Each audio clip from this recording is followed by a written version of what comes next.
All right, we're live. Welcome to another episode of Tuesday Night Live on the 10 Horse Money Fishing YouTube channel. Man, we got a good show lined up. Perkins is on his way home from a volleyball game, so he's gonna check in with us here in probably like 30 minutes or so. But we got Jesse on the other end, and we were just chatting about Sharon Harris. You remember that lake? The BPT went through there. Well, that's one of his local lakes or whatever. Okay. But he said it's not the same since the BPT crew showed up. Just bad, huh? Well, that and there were some other factors too, wasn't there? Yeah, Jesse? they killed all the grass in there, man. It's spread the fish out, and I mean, you can actually go scope them now. I scoped a 7.5 pounder a few weeks ago, crappie fishing out there with a crappie jig. I thought I had the state record crappie on, and it turned out to be a 7.5 pounder. Sweet. I've been working pretty hard on the crappie the last couple weeks. Heck yeah. It's you learn a lot doing that. You really do. I mean, that's honestly 3 years ago how I learned my live scope.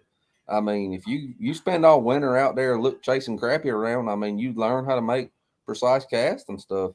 I mean, I don't consider myself a forward-facing sonar junkie, but when it comes to crappie, I do.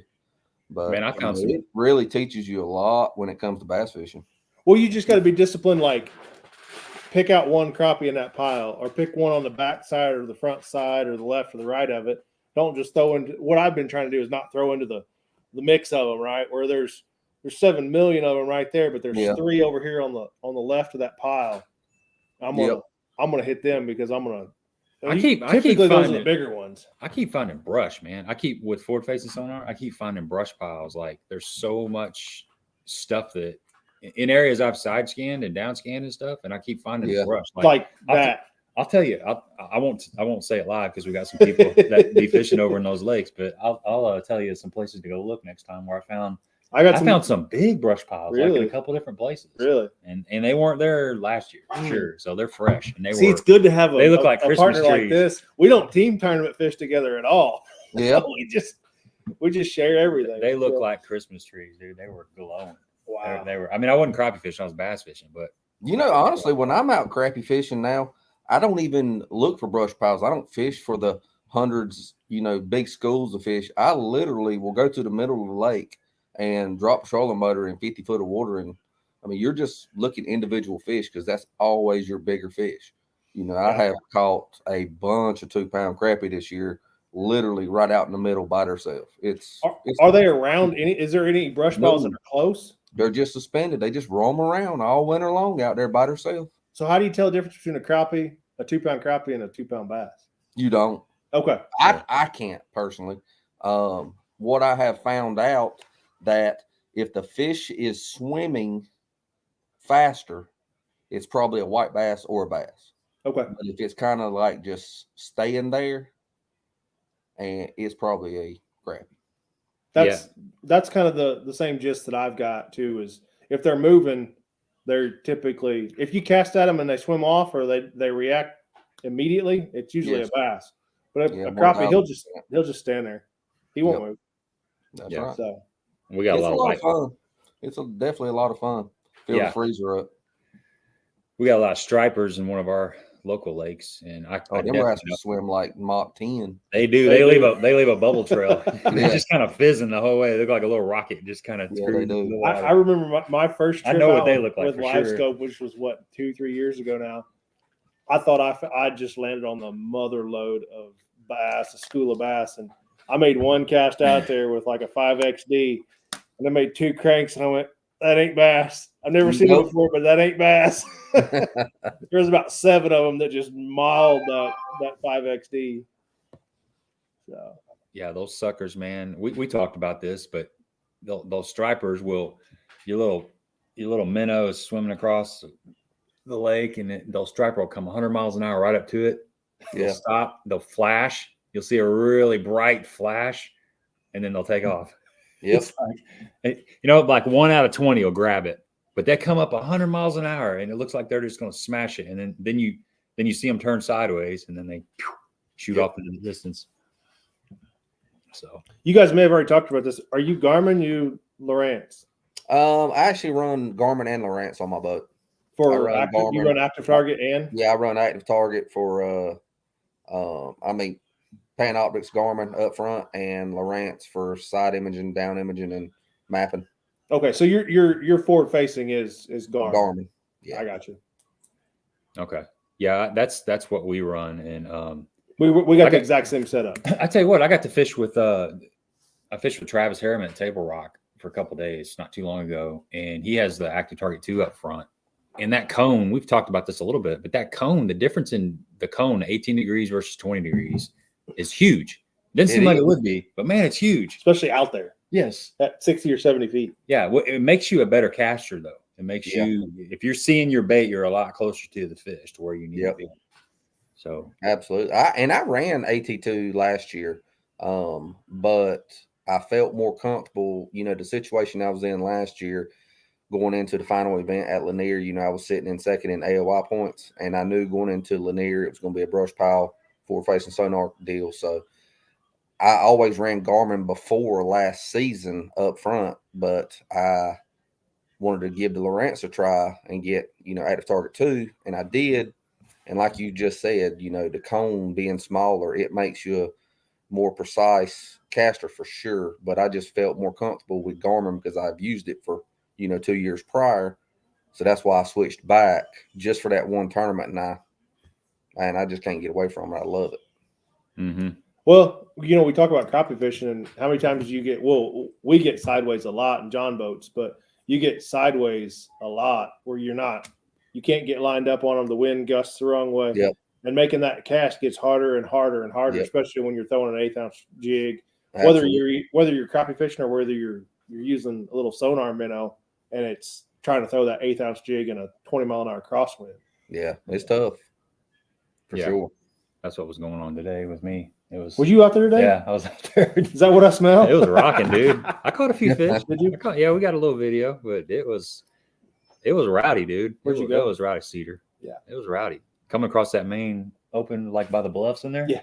It looked like Kentucky Lake out there. I was like, holy cow! My I went 16-foot Saturday John and boat. I was Sunday, and slapping the water. Both days it got pretty western. Yeah, because it was blowing right up the gut both days. So yeah, you couldn't. I wouldn't want to be out there today. That lake we fish over there, one of the lakes we fish, it doesn't matter which way the wind blows. It blows out of the north, south, east, and west all at the same time. It just kind of it gets in the lake and kind of moves around. You can't really get out of it. There was a few places where I could get out of it, but you know how it is. It's just the way it is. I found one spot on Sunday that it was just glass. I pulled around a corner and it was just glass as far as I could see. It's like, I'm going to go back here and just stay out of the wind for a little bit and I knew there were some crappie piles back there. I was going to go try to catch some, and I ran that whole flat and there wasn't a single crappie on it. Ran around the corner, went back into the wind and caught like 5 or 6 in a row. Got to stay in the wind. Got to fight it. So, well, let's talk a little Amistad, man. Man, what an event! What an event, dude! It was exciting. I watched all 3 days of it, and I got to see when you caught that 10-9 or whatever, and you went absolutely bonkers on the front deck of your boat. That was good stuff, had a Akinelli moment, didn't I? Dude, it was good. It was good, man. It was high energy. Emotions was high, dog. I'm telling you, it was I will always remember that catch because you never think you have a chance when you're that far in the hole, but on a body of water like that, if you get 3 of them bites, you can dig yourself out of a hole. You know, it's like the Cinderella story almost. Well, you know, I caught that fish pretty early, and I'm like, oh my, it might happen today, dude. All I got to do is get 4 more bites, and I got 7 hours to do it. You know, that one fish almost made up the deficit. And I was like, oh my gosh. You know, I mean, Perkins was on them. There's no doubt about it. But when you are fishing that kind of water with biggins in it, you know, it's like, dude, I just was waiting and waiting for that next one. And the crazy thing is I seen 3 fish up on that point. The wind kind of blew me out of that cut. And when I shined the sonar over there across it, I seen 3 fish on that shelf. They were sitting about 18 foot of water. I told my cameraman, I says, dude, there was 3 biggins right there, it looked like. And when you say that, you don't know if they're bass or if they're drum or catfish. You don't know what they are, but I fired that shaky head up there. It never made it to the bottom, apparently. It went straight in her throat. And I set the hook, and I knew there was 2 more there. There was a 9.8 there caught in practice. One of my travel partners, Mike Corbersley, had caught his big one during practice on that exact same spot. Huh. So that was in the video. If you seen me talking to somebody holding it up, that was Mike. He was over there, a couple hundred yards, watched me catch it. He thought it was the fish that he caught. And he come over there, and I says, dude, this ain't a 9.8, dog. This is, this is a 10.5. She's been eating good if it was. Yeah. But, it was a lot of anticipation. I mean, the rest of the day fishing, I only got one more good bite, unfortunately, but it was, it worked out pretty good. What made that point good? Why were there multiple, big dogs on that point? I think, honestly, that now looking back on it, it's a short pocket right off the main drag. Like literally, the lake's down 67 foot. So the way the lake's set up, the lake was not very wide, but it's long ways. All your water that's usually in creeks and stuff is all funneled down. It's still deep water. I mean, shoot, there's 50 foot of water right there beside the boat and beside that point. But what made that point so good, I think, was it was the perfect area for a fish to go and come because there was 2 shelves on that point. And when I say shelves, if you're familiar, like Table Rock or any slate rock lake, you'll have like shelves that come out 6 foot. You'll have a shelf that comes out 12 foot. And these shelves will be 8 foot wide and could run for 20, 30, 40 yards. And it's just like a bookshelf, and then all of a sudden it drops straight off to the next shelf, straight off to the next shelf. Well, that point there was a short pocket, and in the back of that pocket was 2 big bushes. I got bit on both of them bushes during practice, and they were both, males, and they started peeing. So I was kind of excited to go back, and I had no idea Mike caught that big one there. And whenever I pulled in there, I fished them 2 bushes first, obviously. And then when I come out of there, I reckon that's just why that point, it was such a good staging area for a big female to move right back there to do her deal and slip right back out into the deep water again. I don't know. I reckon that's what I boiled it down to anyway. Yeah, that makes sense. There's obviously something there because you start seeing multiple big fish. There's a reason they're there. Yeah. Was that the first time you'd ever been on that lake? Yeah. Actually, the first time I ever seen that part of the country. What'd you think when you pulled up first day of practice and, here you are, you're on your Texas-Mexico border, basically. You got a new lake, and it's probably not like anything you got in North Carolina.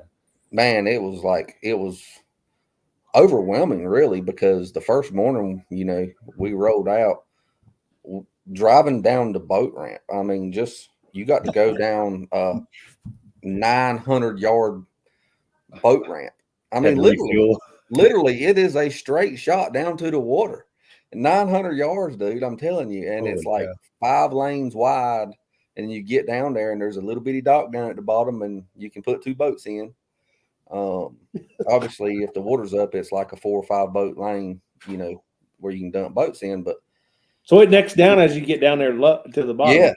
Yeah, it bottlenecks down because of the canyon. I mean, it can, but they said that the water could even go further. I mean, that ramp just keeps going to the, all the way out. And I'm like, I mean, it's just overwhelming when we got there. And I started riding around. It's like, where do you even begin?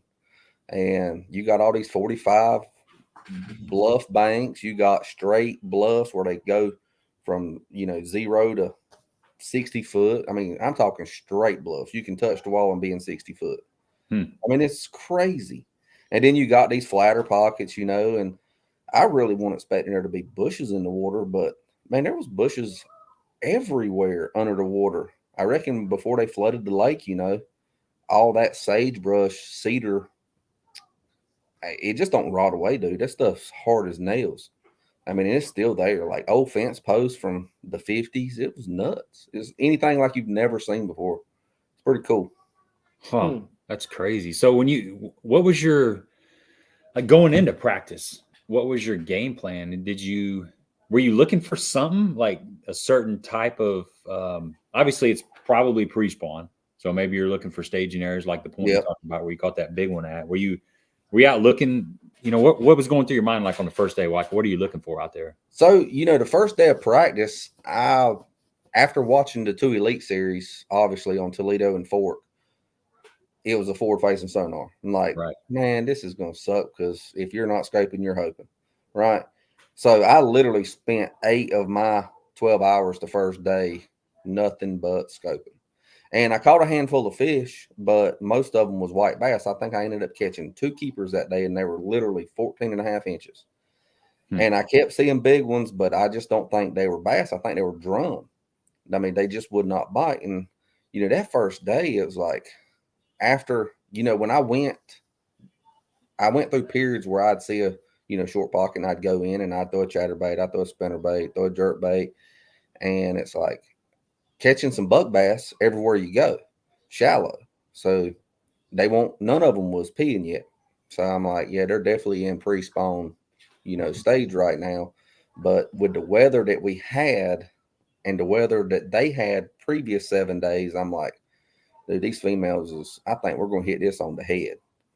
Well, after the first day, I might would have had 11 pounds. Second day, I ended up catching one big one. So I would have had like a 15-pound bag. The third day of practice is when I was like, dude, the entire field is about to freaking crush them. Because if you went to a bush and you threw a Cinco or anything by a bush, you caught like a 4 or 5 pounder, or I did that day in practice. I literally tried to shake 3 fish off on a flipping bait, and they would not spit it. Like I literally brought them all the way to the boat, and I couldn't shake them off no more. So I quit fishing at like 2 o'clock. So I was very, very excited for the tournament. But little did I know I was going to be sharing water with, John Cox and a few other people. We were just rotating the same water, And that first day, if you look back at the results, I mean, everybody in the top 15 cracked them pretty good on the first day.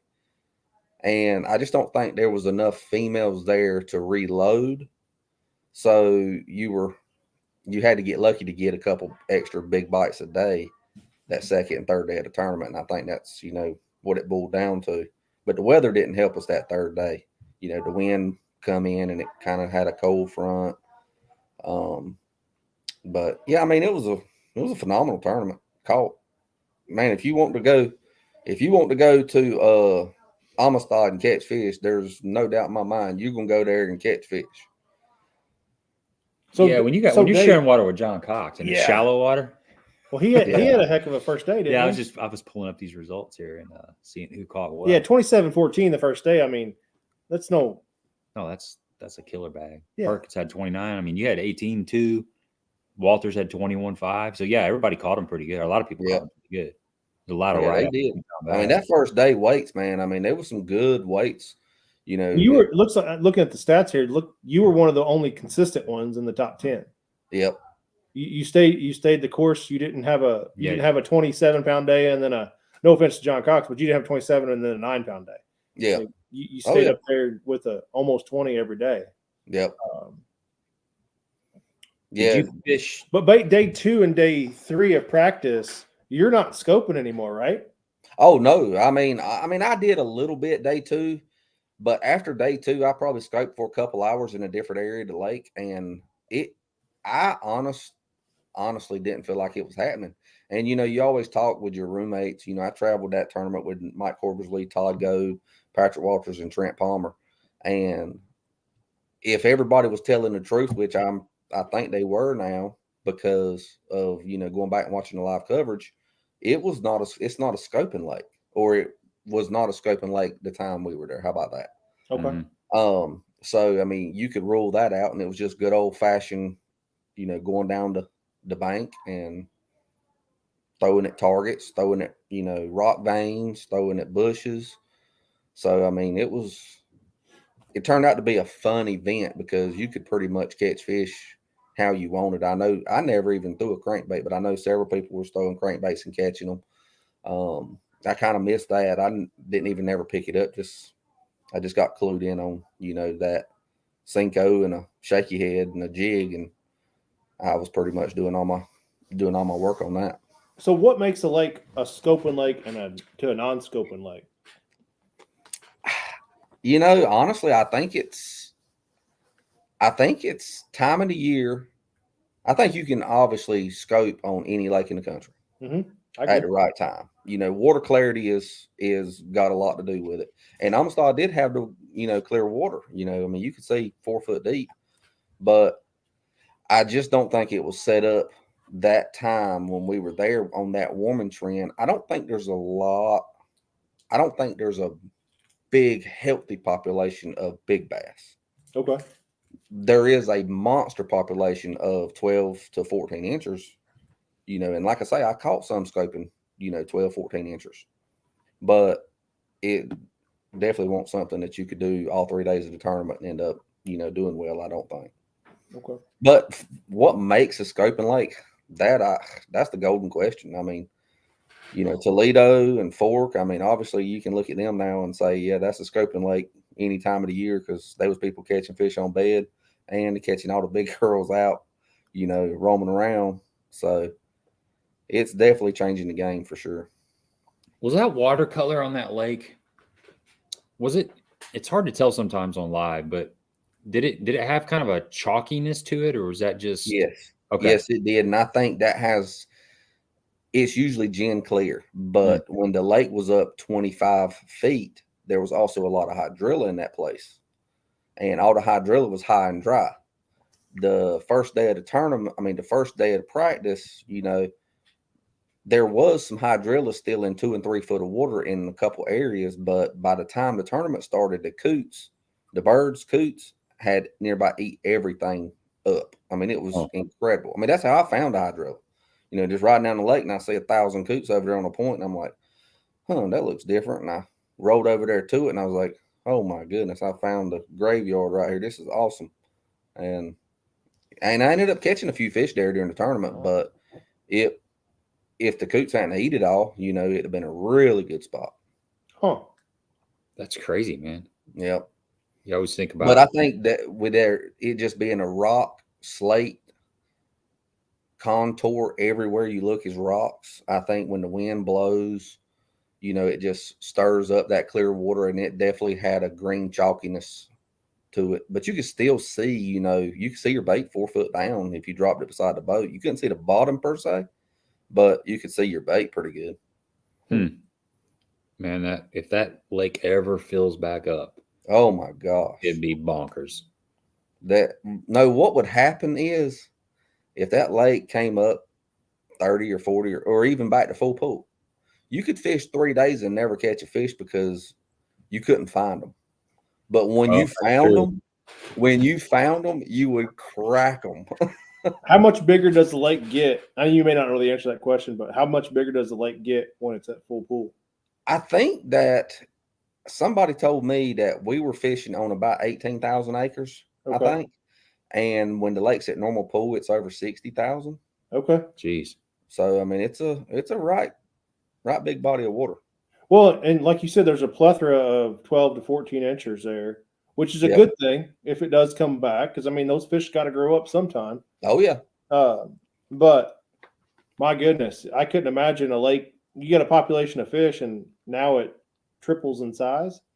Yeah, that would be crazy. We got a little lake over in Southern Illinois that when it rains an inch, it increases by like 3,000 acres. But it's all it's flat around the entire lake. But it's woods, and they go to the bank. They go to the edge of the water. Well, can't get there in a bass boat. Yep. Because it's a maze through the trees, and whoever can get to the bank will win the tournament. It just takes forever to get there. That's how Wright Patman is in Texas, where we went last year. Our second stop, when the water comes up, them fish get away from you. It's just woods everywhere, and literally you can hear them and see them back there busting on the bank. If you could get a bait to them, you could crack them. But Wright Patman's just like that. It's real flat kind of deal. Yeah, it take you 2 days to get back there. And everything between you and it looks really good to flip. Yes, it does. Yep. Hey, Ian, it may not be hard. I'm off to a rough start this year. The first 2 BFLs did not go as planned, but we're gonna turn it around, man. We're gonna turn it around. Got to keep fishing. So practice, wrapping up practice, going into day 1 of the tournament. How are you feeling? What was your mindset going into the tournament? Did you feel like you had a starting spot and had something figured out, or what? Yeah, I had a starting spot. It was actually that point with the grass on it. It was Main Lake Point, and there was like 10 bushes on this point and like 3 foot of water. The last day of practice is when that morning I rolled up to that point and I threw the Cinco at one of the bushes and I caught like a 3-pounder, and I was like, man, that's a good tournament fish right there. I mean, it ain't gonna win nothing, but it's a good tournament fish. And I go to the next bush and I throw the Cinco over there, and boom, I catch another 3-pounder. I'm like, man, I believe I might have found my starting spot right here. So I didn't fish no more of them. And, and I go to the back in these short pockets and I start throwing a Cinco at these bushes. And that's when I started, catching some nice fish. And then I picked up a flipping bait and tried to shake, I probably shook 10 or 15 fish off. Don't know what they were, but some of them I couldn't shake off. They would literally eat it and never turn it loose. And I'd have about a 25-pound bag that day. So needless to say, I was chomping at the bits for the first day of the tournament because I was like, I knew I was going to go out and catch them. I really did. I mean, when you're fishing confident like that and you had that good of a day and the weather's still setting up on Wednesday or off day for fish to move in, and then Thursday at the tournament, first day of the tournament, the weather was the same. I'm like, dude, we're going to crack them. And, if you look at the tournament results, you can see everybody caught them. But, the first day of the tournament, I did have 2 unfortunate situations. Everybody's got the fish losing story. Hands down, I mean, everybody's got that. But I threw the camera boat came and found me. I don't know, it was about 11 o'clock. And I had skipped the Cinco over there next to a bush. And I says, all right, y'all get ready. There she is. And I set the hook on her. And she had me tangled up into the bush. Now I'm like just holding pressure, and I could feel her. I mean, she was pulling. And I was like, man, I don't know how big this fish is. It's crazy. Well, she got so tangled up and so wore out, I literally could go up to this bush. It was in 8 foot of water. Okay. The top of the bush was like, you could barely see it underneath the water level, but the bottom, it was 8 foot deep. And when I got up there to the bush, I'm sitting there, I gave her some slack and she took slack out. She probably took 7, 8 feet out. And then I reeled her back up to the limb real slow. She just, I don't know, the line was in a pinch, in a crack or crevice or something, but I could not get that fish loose. If we had a rule where we could jump in, I would have jumped in to get that fish. I could see it on the Panoptics, literally right under the trolling motor. I'm power pole down on the edge. I probably spent 10 minutes trying to get this fish unglued because the blob looked like a good fish. I mean, now, was it a 10-pounder? Probably not. Was it a 3-pounder? I don't think it was a 3-pounder. It was a good fish. Mm-hmm. So I was like, man, this is crazy. So I ended up having to break my line. And I watched that fish on live swim out of that bush after I broke my line. That was heartbreaking. I was like, oh my gosh. So that would have been, 3 big ones. Well, later on that day, I was fishing and I flipped into a bush with a creature bait and set the hook, and she come out and showed herself. I mean, it was every bit of 6 pounds. And she just come unglued, there wasn't nothing I could do. And them 2 fish right there would have definitely helped that 18-pound bag. But, that's fishing. So I was excited after the first day. Then that weather rolled in for the second day. I was stressing the first night. After the first day, I was stressing that night because the wind was going to howl. It was going to, be a little bit cooler. And I'm like, man, if them females were coming, they're going to get knocked in the head, especially get knocked in the head by day 3, because it was going to really turn cold day 3. So, I mean, went out fishing on day 2 and, did the same thing. I got 2 big bites. I didn't lose no fish on day 2. caught a pile of fish, but only got 2 good bites and landed both of them. And day 3, that morning is when I caught the big one. I had one 15-incher in the boat, and then I had that 10-9, and I was kind of excited at that point. I was like, dude, I just made up my deficit. All I got to do is get, 4 more bites and have a monster bag, one of them Cinderella stories. But and Brandon's motor blows up. That would have helped too. Well, I'm telling you, I don't never want to win and something like that happen. Yeah. It's just, when it's your time, it's going to happen. You keep putting yourself in the position to be in striking distance, it'll eventually happen, I think. Hey, back up to that big fish that you hooked in the bush and came out and came unpinned. I kind of want your opinion on this. There's days when it seems like you can't get a hook in a fish for whatever reason. And a lot of times they're better than average fish. I'm always wondering, is it the mechanics of the person setting the hook, or is it sometimes those big fish, they seem to grab a hold so tight that it's harder to move, the bait forward and penetrate? Or is it a combination of all that? What do you, because we've all kind of had that. There's days where you're like, dang, I missed another one. I mean, it came unbuttoned, Yeah. Hopefully it's not in a tournament, but what's your thoughts on that whole thing? I tell you, and I think especially in the springtime, this time of year, okay, when you're flipping in bushes, per se at Amistad, some of them bushes had 8 foot of water on them, but I still feel like them fish were spawning in 8 foot of water because it was clear water, and water has been dropping for, a year, 2 years, ever how long it's been dropping steadily, 4 inches a day. Them fish ain't going to spawn up there in 2 foot of water because they know that. They feel that water dropping, so I think they spawn out in deeper water. I think what happens, me personally, is a fish more or less grabs a bait. When you flip it into a bush and there's a bed there, fish will grab that bait and then will go and spit it out in like 2 or 3 seconds. And I think that you're just late on the button sometimes. I really think that. Because, I mean, have you ever personally flipped into a bush, set the hook, and actually caught one in the side? Have you ever done that, foul hooked one and not meaning to? No, I never have. I did it 2 days ago on Falls Lake. Literally, I was fishing, and I flipped underneath the cypress tree, and water's muddy as a clay hole. Flipping in 12 inches of water. Flipped in there.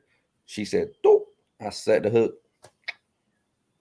brought her to the boat, and boom, she was literally pinned in her side.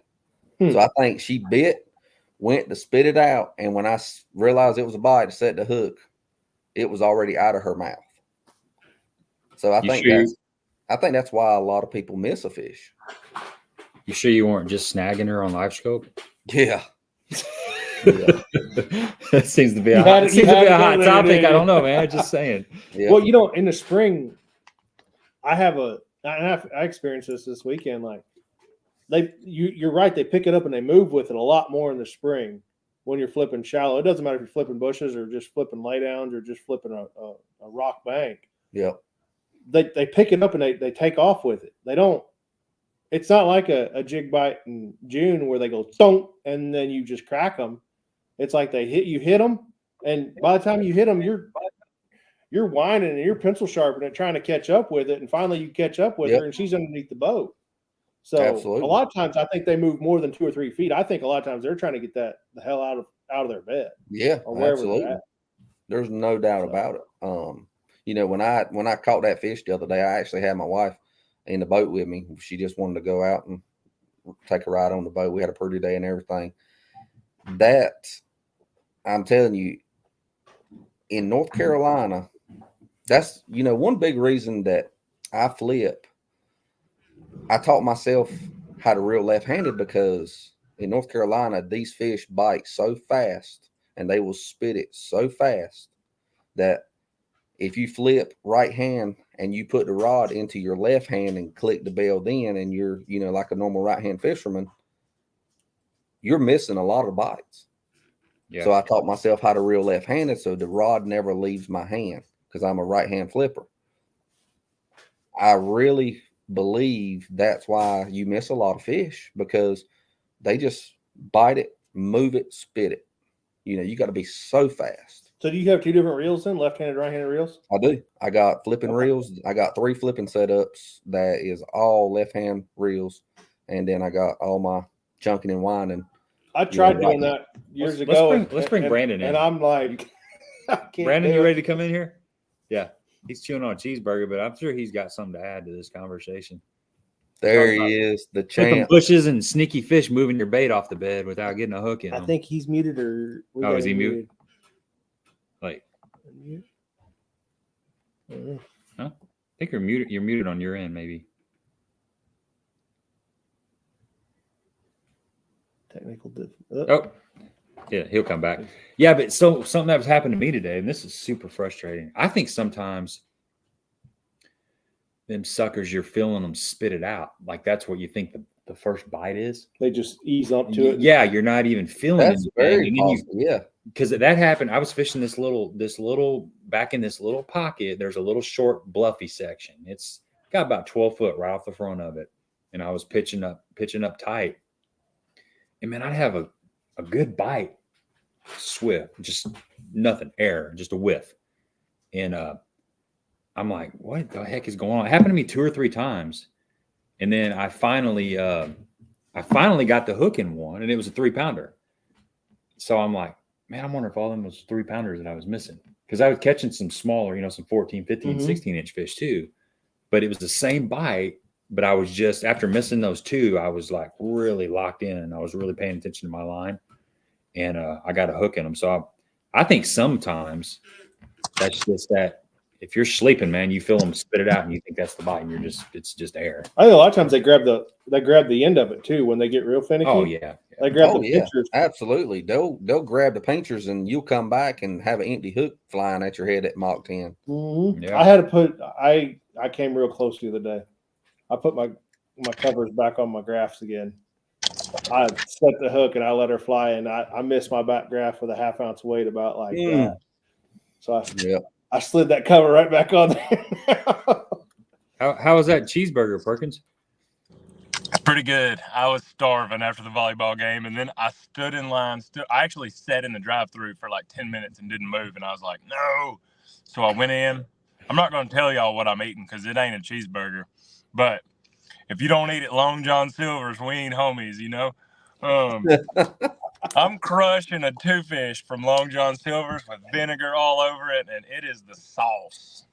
Man, that brings back memories. I haven't had Long John Silver's. I know, I haven't either. We had a Captain D's and a Long John Silver's. Dude, I can handle it about once a month. It's fire. Yeah. Tastes good going down. They had to catch them. Yeah, no doubt. I don't know if you guys know what Taco John's is. Yeah. But that was my supper. Yeah, I had me Sonic yesterday. That was my nasty meal. I get that double bacon cheeseburger with large fries, with 44-ounce soda, with a cup of grease. No, but I do get like a Sonic Blast, Oreo Sonic Blast to wash it all down. Man, I'm swole up when I get home. Just stuffed. We can't go on any trip with this guy without having ice cream somewhere. Yeah, I got it. I like it too. Milkshakes. Nice. Yeah, that comes from my grandma. She always had some kind of dessert after we'd eat. The whole family's got sweet tooth. It's bad. It's very, very bad. Well, I heard the tail end of that and totally. Oh, no doubt. Fish is fire with some vinegar all over it. But I heard the tail end of that, and Jesse, I think, hit the nail on the head. We don't get to do it a ton, but I love sight fishing. And if you're visibly looking at them on bed and fishing for them, it blows my mind how quickly they suck it in and it's gone. And if you don't jar them quickly, I agree with him. I think they swim it out of I think sometimes they inhale it, and if it ain't tasting good, or if it ain't whatever exactly what they're wanting, I think there's times where they tote it off the bed, and then I think there's times where they will suck it in. But you got to get them right quick because I mean, visibly, I have sight fished at Grand Lake in a Toyota when you had to jack them as soon as you saw them gills flare and they open up, or else it was spit right back out. It was nuts. Yep. Too late. How many times did you swing and miss on that though, too? I mean, not a ton, some for sure, but I do feel like sight fishing, you know, I felt I didn't swing and miss much. I hate to set the hook sight fishing until I know they got it, but that week they had it. When they sucked it in, they would get it. Now, I had a co-angler, so that week was pretty neat. Every bass on Grand Lake went to spawn during a Toyota event all at the same time. They say that every bass in the lake doesn't spawn. There's no way. Every bass, you could troll down any bank on that lake, and you could pick and choose which ones you wanted to work on. They were everywhere. And I felt so bad because I sight fished for 2 straight days with co-anglers that I would let my co-anglers catch some. So I would honestly flip in there and see if they were kind of ready, and then I would get my co-angler hyped up and be like, hey, now's the time, flip in there. And I would give them, 30 seconds, and I had to tell them when to set the hook, because if they couldn't see them as well as me, they would definitely miss them because they would spit it back out. But I think that happens a ton flipping, especially flipping bushes, and I think Jesse was spot on with them bass.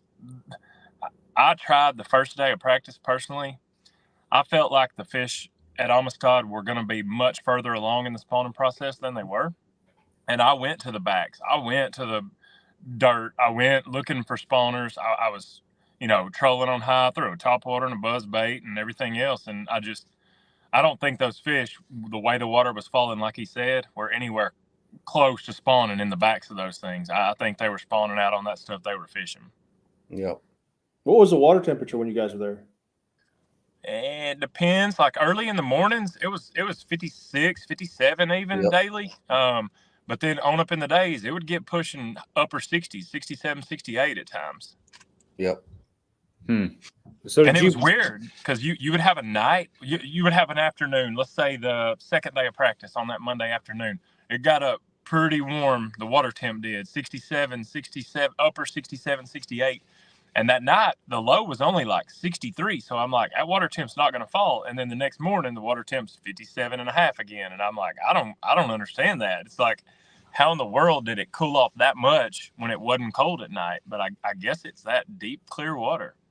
Yeah. You think that maybe the river what is it? The Del Rio River that runs through that thing? There's 2 rivers. Like the Rio Grande. Rio Grande. Rio Grande. Okay. Maybe that was bringing in a little cooler water or something. That reminds me of we fished a Toyota. Well, it wasn't Toyota Series. Yeah, it was Toyota Series on Lake of the Ozarks a couple years ago. It was when Lake of the Ozarks froze solid, which was strange. I think it was like 3 years ago.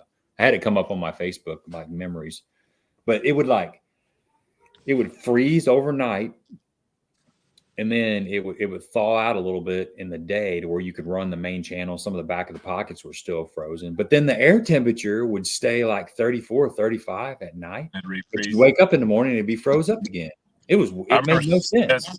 I saw pictures all week that week. That was insane to me. Like, you could only run in the deeper main river water, basically, from what I saw. I mean, all the creeks were ice.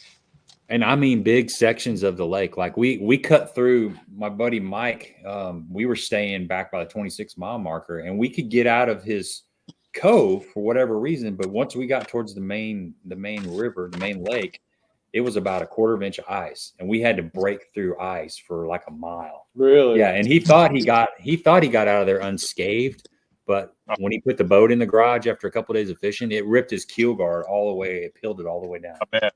Yeah, just got it right underneath of it. Yeah, just started chipping it, just chipping it, and just ended up filling it all off. But you talk about an eerie sound. Breaking that ice.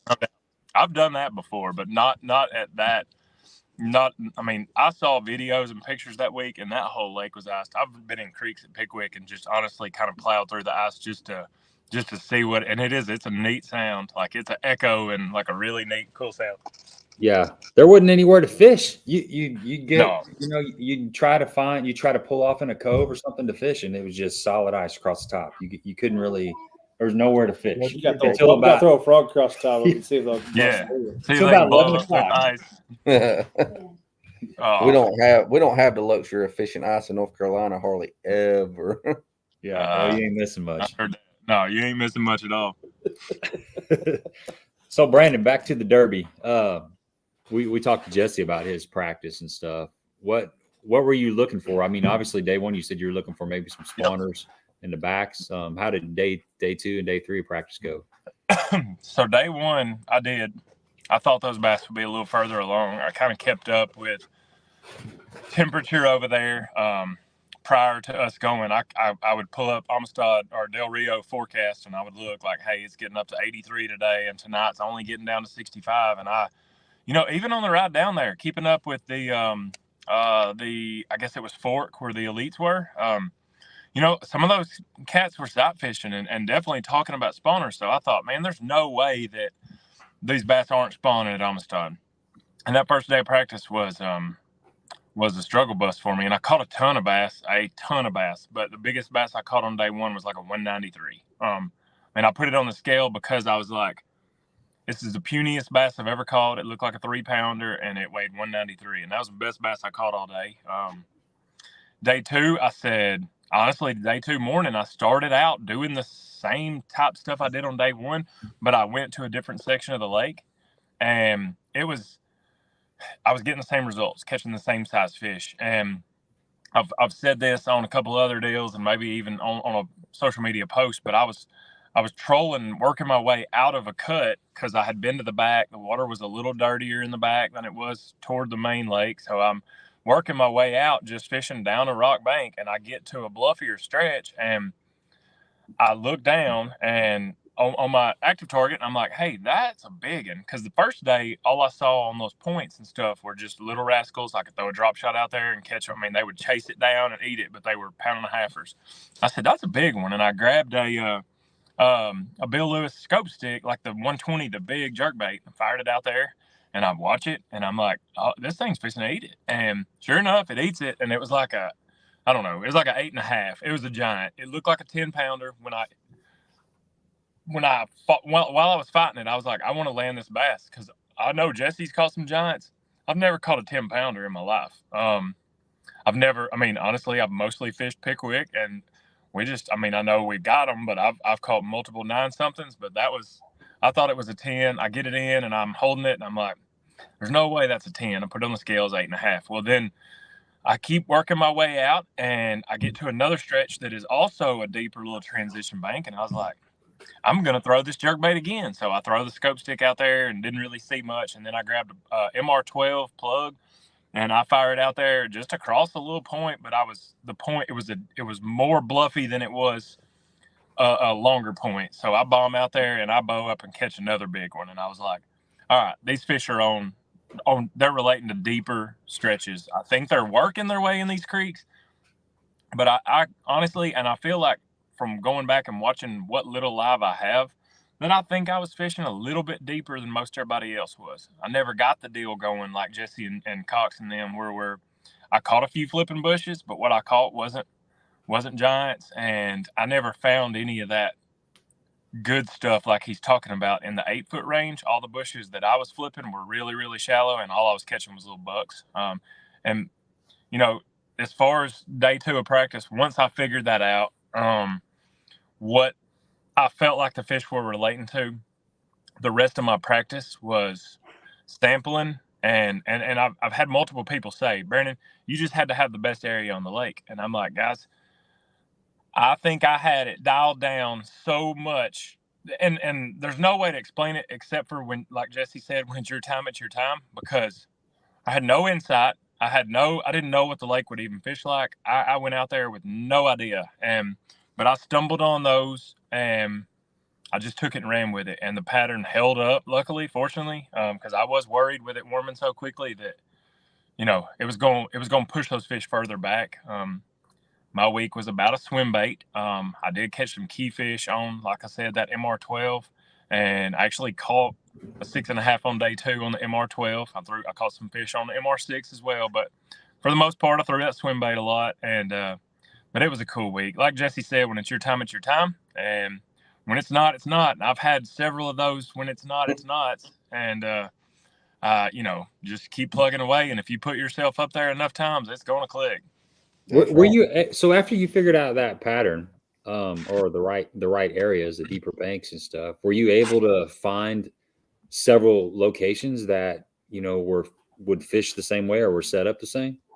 Absolutely, and that's why I was saying that. So the last day, I did not catch. So I had 2 pushing 7s, and I caught both of those on places I hadn't fished in the tournament. Places I hadn't. So I started at one of them on day 1, but I didn't catch anything. I caught a 1-3 and a 1-2 or something on day 1, and I went there second on the last day, just because it was laid out perfect, just the same. It was in a complete. It was a creeks were 12 miles apart, but they looked similar to me, and I just had a feeling. And so that last morning, I had a 12-pound lead, but I was sitting there looking at the names behind me and knowing, hey, Jesse's capable of catching a 30 bag, a 35 bag, John Cox, like all those names, including the old Hammer Patrick. And I knew that if I could start out with a limit, that didn't mean anything except for up here. It meant like, hey, we're going to calm down a little bit and we're going to be able to do our thing and chill some. Because, I mean, until you're put in that situation, and I've been blessed to lead going into that last day multiple times, man, it's a ton of pressure. I put a ton of pressure on myself from the get-go, but even with a 12-pound lead, most people were like, oh, it's ball game, catch 12 pounds. I never felt good. I didn't feel good when I had 20. 100% did not feel confident. I knew that odds were in my favor when I caught 20, but the Lord, I mean, I don't know. It's hard to explain. And I told somebody the other day, I actually spoke Friday night at a Fisher's Man, and I said, God works through everybody, and everybody has their own individual relationships with God. But I've never had a Randy Howell moment at the Classic. I'm sure y'all remember it, where Randy's running down the river on the last day, and he's like, God told me to spin this trotting around and run. Look, I've never had that happen to me. Now, does that mean that God don't love me? Whatever. No, I get those gut feelings, versus somebody just, hey, this is what you need to do. And I may not listen as well, you know what I mean? But that last morning, I knew that I needed to start in there and try to catch a limit and ease that, just my mind up. And I stunk it up in there. I lost 2 keepers. I lost one pretty good one that I didn't see. And then I caught one little keeper. And I said, this ain't me. I got to go. I'm confident. I'm fishing confident. Let's go. And I pulled the bunch that was going to follow me. I had 3 or 4 follow boats, locals, the guys that last day. They said, are you going down to your area? And I said, I'm going to make a game time decision, but I'm probably going to hit a spot or 2 on the way down. And I pulled in this one deal, and I've said it on another interview, but Richard Cooper so I was fishing down this stretch, and Coop wheels up, fellow competitor, wheels up, and he was going to go toward the back. And he said, Brandon, are you going back there? I said, man, I plan to, but you go ahead. You're not messing me up. He said, nope, absolutely not. He spins around. 100%, he was idling toward a point. When I get toward that point, I mean, I'm 20 yards from it 30 minutes later, and I bow up and catch like a 691. So at that point, I was like, thank you, God, and thank you, Richard Cooper. And that honestly just tells you what kind of anglers we have. Like, we got a good group of dudes that we do won't mess with you when you're in the lead. They don't. Now, I honestly expect that if Jesse's leading at Hartwell on the last day, I ain't going to slide in there and hold you. I mean, it's just, we got a good group of dudes that respect each other, and that was a solid move. And then after I catch that one, I've still only got 2 bass, and then I catch 2 more, but they're not good ones. And then I said, all right, let's roll. And all my crew said, are we going down to the juice? And I said, nope, I'm going to make another stop, I think. And I wheeled into that other stop, and I catch another, like, pushing 7. And I just said, God didn't say you need to run to this creek and this creek to me, but I just got this feeling. And like I say, it blows my mind. I always ask, like, I don't know why the good Lord continues to bless me, because I'm just a normal everyday dude, but I'll take it, and I'm appreciative. But just those gut feelings. And I think we've talked even on here before about my time at Grand Lake in year 1 and that AOI day and all that. And just, as much as there's times where you want it to be your time and you feel like you've even earned that, it doesn't work out. And then there's times where stuff just like Amistad will absolutely fall into your lap, because I had no business going out to Amistad and smashing on them. you know, it's just the good Lord blessed me there, and you keep plugging away and putting yourself in good situations, and good things will happen. So I got a question about your bait selection. You caught a lot of your key fish on a big swim bait. Why did you decide to go with that big swim bait versus, say, a spinner bait or a chatterbait or you know, a lipless or something else? So the stretches that I was fishing were pretty protected because they were more bluffy, and I had good visibility. It was the cleanest sections of the creek. It was the deeper stretches, and I don't know. I just What was the water there. visibility? So On those it sections? depends on what part of the lake. Like I feel like, and I've not, like I said, went back and seen Jesse and that bunch fish. I feel like they had some pretty crappy visibility on some of those flatter banks, flatter stuff. Mine was pretty good. Now you couldn't have sight fished in, you know, 3-4 foot of water. Was no doing that where I was at, but you had some pretty good visibility. And as the tournament progressed, the wind picked up and blew harder, and it got dirtier by the day. But there was pretty good visibility. And that last day I threw a spinnerbait some because it was blowing quite a. I mean, it was blowing, and I caught fish in practice on a spinnerbait. I just didn't. I never caught anything of size on it, and I wanted to stick to. I mean, even that jerkbait, the Bill Lewis jerkbait I was throwing the big one. I was trying to stick to big stuff. And honestly, you know, it panned out. But I don't know. I thought it was neat. And I on my ride home, I went back and watched live for a minute of just the last day. And I watched that morning because I knew I didn't have much coverage because I didn't have much reception. But I was hoping maybe a catch or two would get on live. And I honestly saw myself pick up a spinnerbait. First time I had thrown it in the tournament that last morning. And then they pan over to Patrick Walters 10 minutes later in the live, and that dude's throwing a spinnerbait. And I said, while I was watching it, you know, I guarantee you that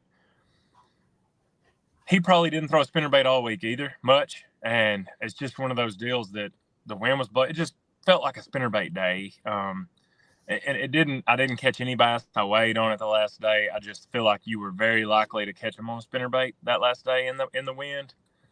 But most of the damage was done on the old swim bait.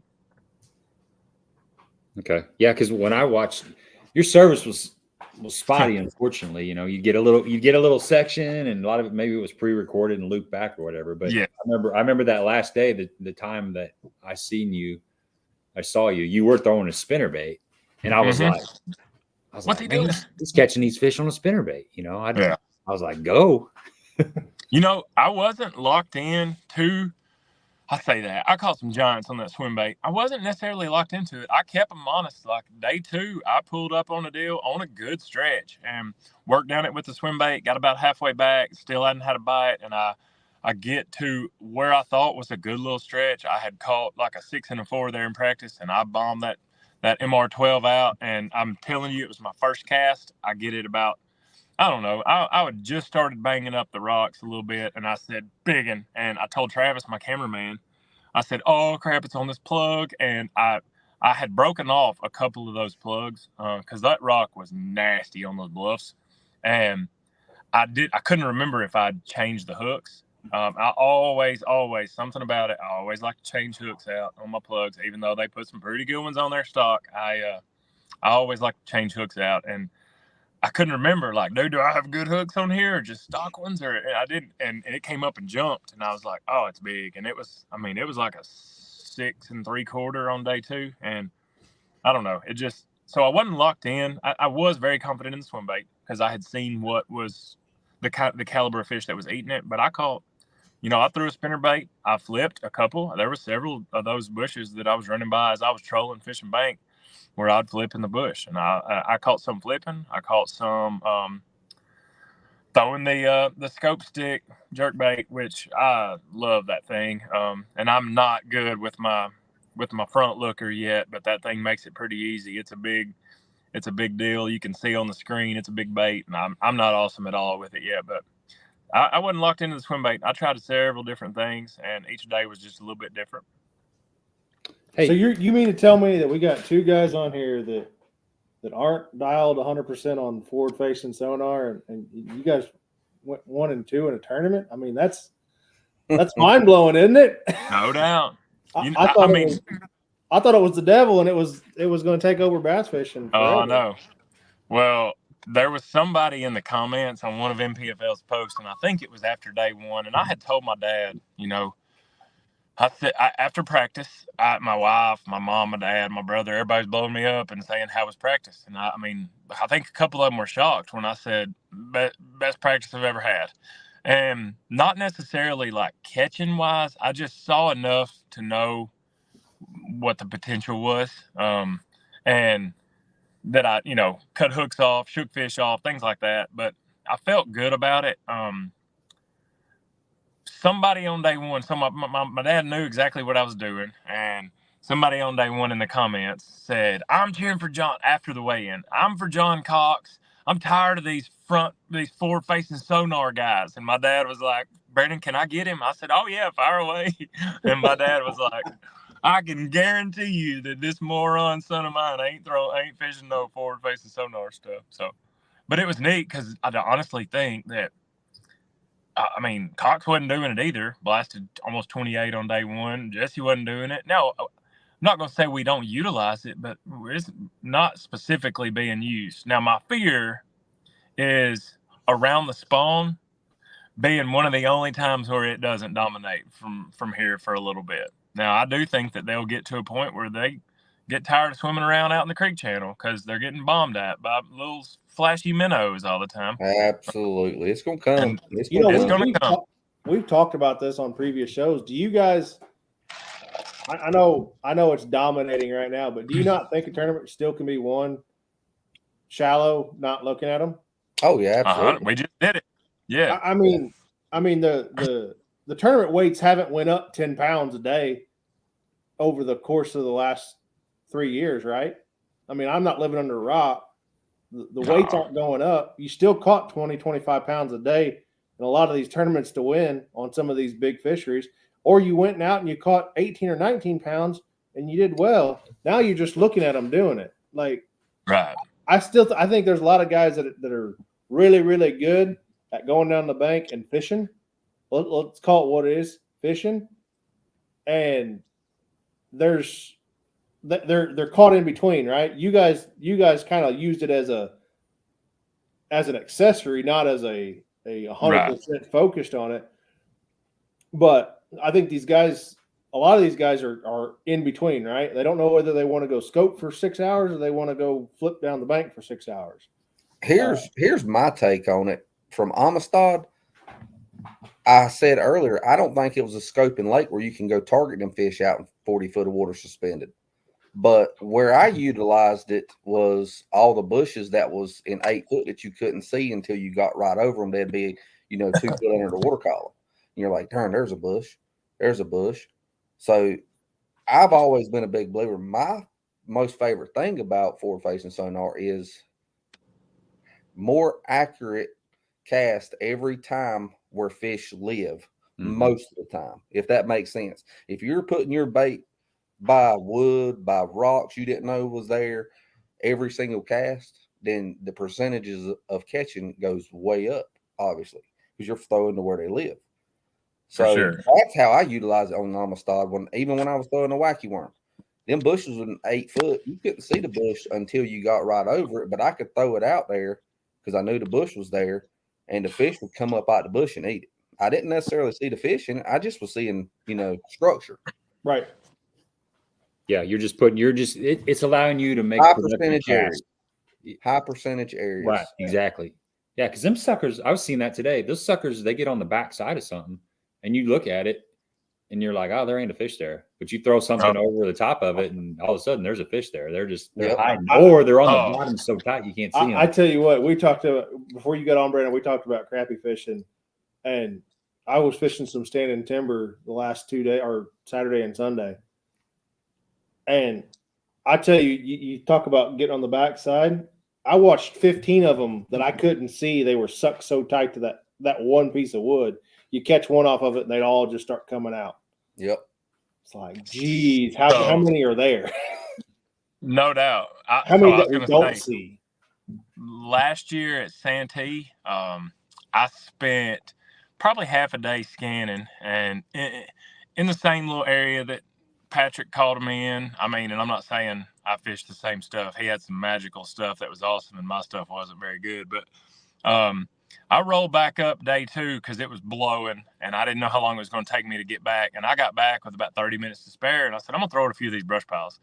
And I probably only had about 12 pounds in live well, and I'd been flipping all day. And I pull up on one pile that I had gotten a bite in practice, and I had a big worm, and it missed my big worm. I say missed it. I shook it off to an extent. I think I would have missed it either way. But I roll up to it, and I'm panning out there and looking. And like Jesse said, I'm using it to line up so that I'm making the right cast. But I'm also, as I get closer, I'm like, there ain't a bass in this thing. And I throw a big worm.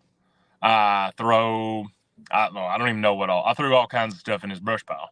I sit down, and I rig up a big spinnerbait, and I bomb a spinnerbait out there. And I'm looking in this pile. I've been on several different angles of it because the wind was rolling, and never saw a fish in it. And I fire a spinnerbait out there. I get hung in the brush pile, and I seriously was just about to break it off. I mean, I was popping and ripping and getting mad, and all of a sudden one just tanked it. And I bowed up, and I was like, no way did I just get a bite. There's not a fish in this brush pile. And I catch like one pushing 7. So I went from like a 12-pound bag throwing out a 2 1/4 and catching like a 6 1/2, 7, and bumped me way up. But I swear I had almost made a 360 around the brush pile and never saw the bass. And it ain't like it was a 12-incher. It was a 6 1/2 pounder. Like, it's a big one. It was a big one. How do you not? Either I'm horrendously garbage at forward-facing sonar, or I do. I think sometimes that they are. I think they're hiding them in that timber, in the trees, in the structure pretty dang well. I mean, I don't know. Sometimes they're hard to see, like you said. And honestly, it might have been on the backside. Well, we were talking about that cone angle too. I mean, you get just on the wrong side of something, and I can hide behind a tree if you're shining a flashlight at me. And all I got to do is move back and forth a little bit, and you may or may not ever see me, even if I got a nose sticking out one side or a tail sticking out the other side. You may not Right. have a clue that I'm sitting there. Right. And honestly, I think if your nose or your tail sticking out, if it ain't moving, I'm not gonna know. Yeah, I mean, exactly. I need it to move, because it could be just a little knob on a tree. It could be anything. Now when I see them start moving around, I know I got something going on. That's when I throw that big giant glide bait, that 8-inch glide bait over something, and watch them all get curious like a cat and come out and chase it down. Yeah. So, oh, there was one there. I knew you were there. Speaking of, what glide bait do I need? Oh, you're asking I'm not a aficionado of glide baits by any stretch of the imagination. I'm too poor to be an aficionado. Me too. That's why I was asking. I can buy 1 or 2 glides, and that's Man, the thing about it. I like the Mollucks. And then the one that I've been playing around with, I got a couple of them, is a Bass Pro Shop Swerve. Really? I bought them on sale. They're a taller bait. Okay. What are they, like $20, $30? Yeah, they're like $15-$20. That's my budget right there. That's where I'm at too. You just won $100,000. You can afford them real fancy. I don't get none of that. I've already seen $300 Japanese import. Yes. No, I've got a handful that I throw, and for me, a lot of times I just use them for locators. Like in the dead of summer when they're sucked to the bottom and you can't really tell, you throw that big glide bait out there and watch 7 of them come up off the bottom. It's like, oh, they're still there. That sounds awesome. I want to get into that. I mean, not necessarily tournament fishing into it, because I know it's a go big or go home strategy. And you do lose a ton and see a bunch that you don't catch. That's got to be frustrating. I just want to go fun fishing and do it on a big fish factory and have fun doing it. Because I've never dabbled in it. I don't have a clue. I don't own one. Like I said, I've only played with a little bit. I think the biggest one I caught was like a 4-pounder on it, but it was more like a cat and mouse game, just sitting there watching it on live. It just, it's doom, doom. I'm not like a Zaldane or anything. I'm not throwing it all day long every day. I get bored with it. If I can't see them, I ain't throwing at them with that stuff. Right. So I guarantee you that you see. It's a good way to see what's out there, what's spawning, what's under a dock. They get super curious when something that's guaranteed 6 to 10 inches comes swimming by their head. I want to get good at that. Seems like the coolest way you could possibly catch them. Until they just smoke it, come out of nowhere and don't get it. They get it sideways in their mouth. That happens a lot. I've had some horrendous bites on a Chad shad, like the Spro collab Chad last fall. I was watching some fish. I saw fish just smack it. Just like pull your rod down and you set nothing. I'm like, how did that happen? You got size 1-aught or 2-aught treble hooks in there. And, you gotta get something in the face. When you got teeth marks down the side of the bait past the hook, it's like, well, how did you not get that? I don't know how it gets any better than the way you were catching them, Brandon. As I caught one of my big ones the first day doing it with the big swim bait. You just watch them come up and eat that thing. That's good stuff, too. That was phenomenal. I ain't gonna lie. So I caught my big one on day one. Them, Brandon? What's that? When you were throwing that big swim bait, were you watching any of them come up and eat it? Every one of them. But you weren't. But you weren't casting at them, or were you? You were. No. I was not casting at them. I feel like I made 4 million casts a day, and I felt like I was going to trick a couple of them, and there were several big ones that missed it. I did on day one. It was ridiculous. I probably had about 21 by about noonish, and I was trying to save what I thought was one really good area. And I had just caught a color, and I'd burnt down that area pretty good. Like I'd made a couple of laps in there, and I said, let me see what I got. I sat down and weighed a couple, and I was like, man, because I wasn't sure if people were sandbagging and everybody was going to catch 25 a day, or you never know with this crew because we got a bunch of doggone sandbaggers, and that was pretty funny. Whoever just said that. I'm sorry. Yeah, Rich is usually good for a couple good comments. That was a good one, dude. But anyway, so I said, look, I'm gonna go into my primary deal and I'm gonna catch one color and I'm gonna save it for day 2. And I rolled in there and I burnt down an entire stretch, and where I planned on getting double-digit 4, 5, 6 pound bites. I really did. Like, I'm dead honest. I thought I was going to get double-digit 5+ bites going down this stretch. I burnt down the whole stretch, and I caught a 3. I lost a 5 or so, and then I got all the way toward the back, but there was one little bluff wall, and I bombed out there, and I was honestly probably 2 seconds away from winching it in, and I watched one come up, and I was like, oh my gosh, please eat it. And I watched it coming, like his mouth, like jaws in it, and I somehow had the patience to like let it get it, and I bowed up, and it was the 10-6. And I know how Jesse felt on camera when he was like, dude, it may be a 12, 13, I don't know, because when it jumped, I would have bet anybody $100 bill it was at least a 12 the first time it came up, because those fish out there are so long. They ain't built like our fish at Pickwick, but they are long. And anyway, just watching it eat it was the coolest. I mean, that's a pretty fun bite. I ain't gonna lie, it's fun stuff. What big swim bait are you throwing? So I was throwing the mag draft in that one. I have messed around with different ones. I've thrown the coal shad a time or two, thrown the mag draft some. I just and honestly, I had to borrow some of those.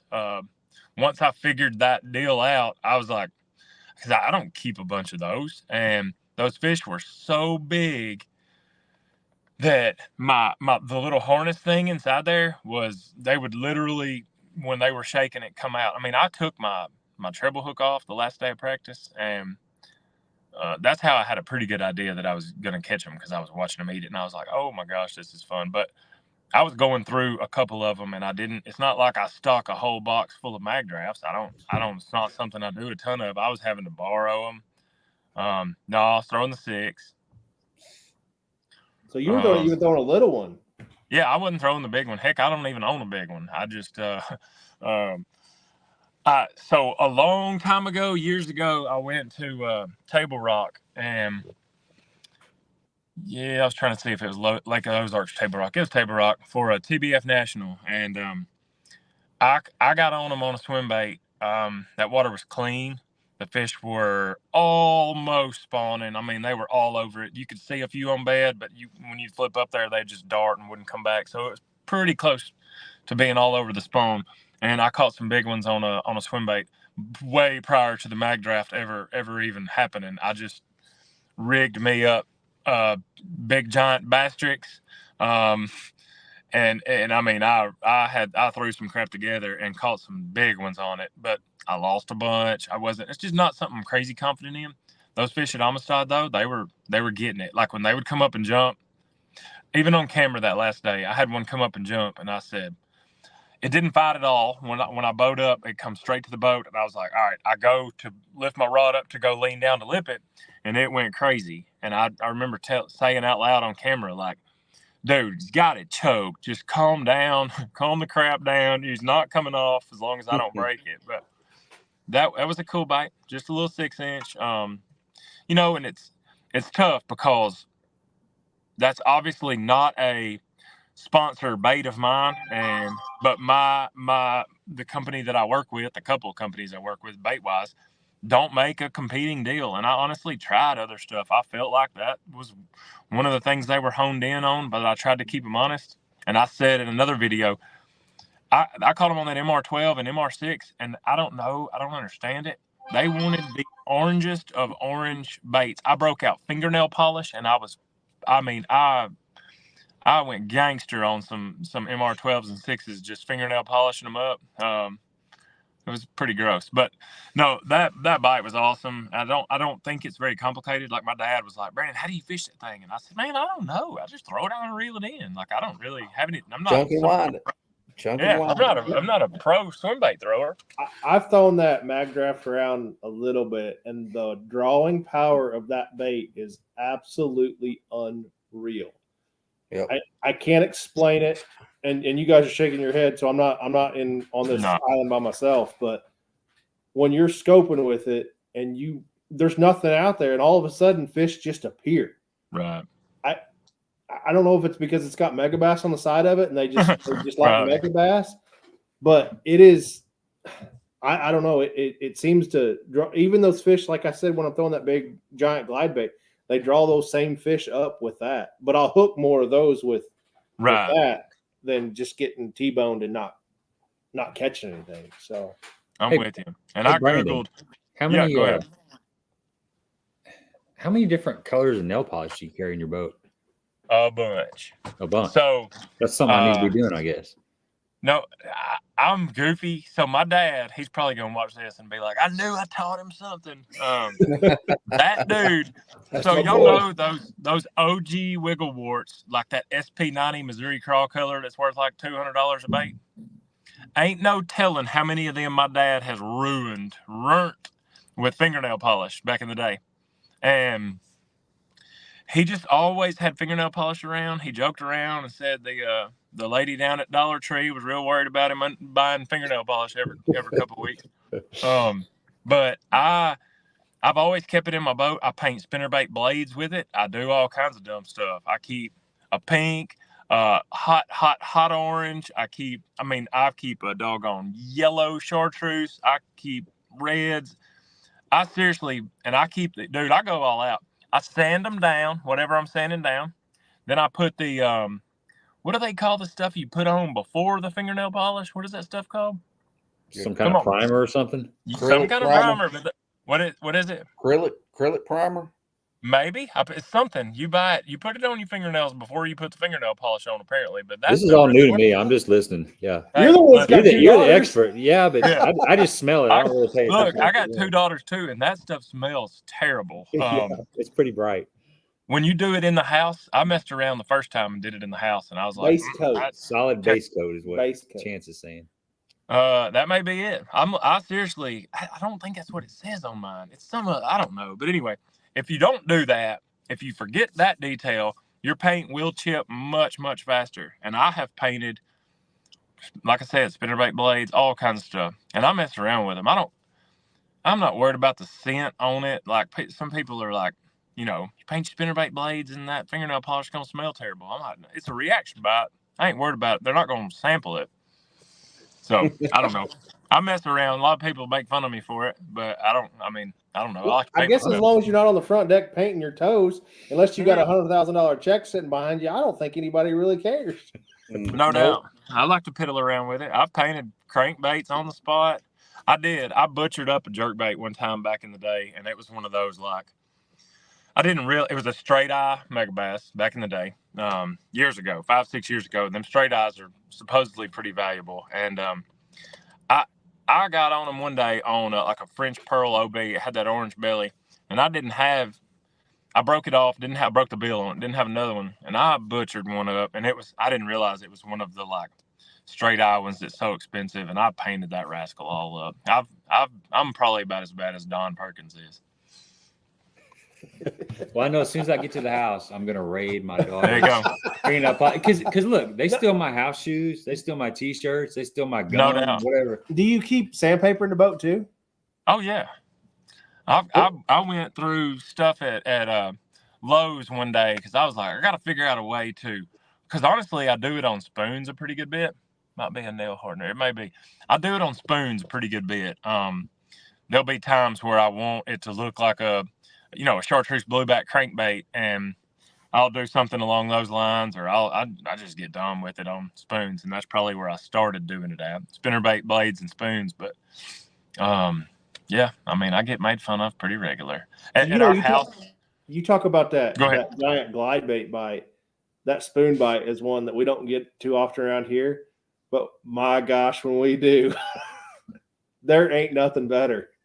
Oh, it's loads of fun, and we got a new bait coming out at Steel Shad, and I'm pretty crunk about it. I think it's gonna come out like late summer, and it's gonna be in the big spoon category, and I'm so excited about it, and I'm gonna paint them up. Let's dive back into the tournament. Go ahead, Jesse. Probably come out the week after Pickwick, right? I hope so, man. I hope so. I hope I can have something to myself, like something. Is it going to be bigger than the Ben Parker spoon? It may be. That's a big one. Holy cow. I just think, they've seen so much stuff at this point, especially those Tennessee River offshore fish. And I know, Jesse, y'all get some pretty good schools of offshore fish. They're so educated. And to me, you've either got to soak something or throw something big, giant, and somehow make them snap on it. Like some kind of like snap reaction where they didn't really want to eat it. They weren't even feeding, but you rip something by their head and they saw it and snapped on it. Otherwise, and I don't know that it'll even play out like that. It did. Pickwick did the first time. NPFL #1 at Pickwick was awesome. And middle of July, it's brutal on the Tennessee River. Anywhere you go on the Tennessee River, it's tough. Yeah, I agree. Absolutely. Oh, that's the old school trick there. Yep. No doubt. Yep. I do that with my hats and my plugs. Yeah, and soft plastics too. Like some of that stuff that's got like a Z-Man stuff, you pull it, stretch it a couple times, and kind of pull a lot of that salt out of it. And it makes it a lot better. You can mix bags of colors and make them look pretty good. I've had a few. I got a mag draft now that is a special color. You got a June bug. You got a June bug mag draft? No, I had the one I cut off from Amistad because when I come home, I just cleaned my boat out this afternoon, like all my bait pile, and apparently my trick worms that had some red in them was sitting there with them. So I've got a pearl with red stripes on a mag draft. Good.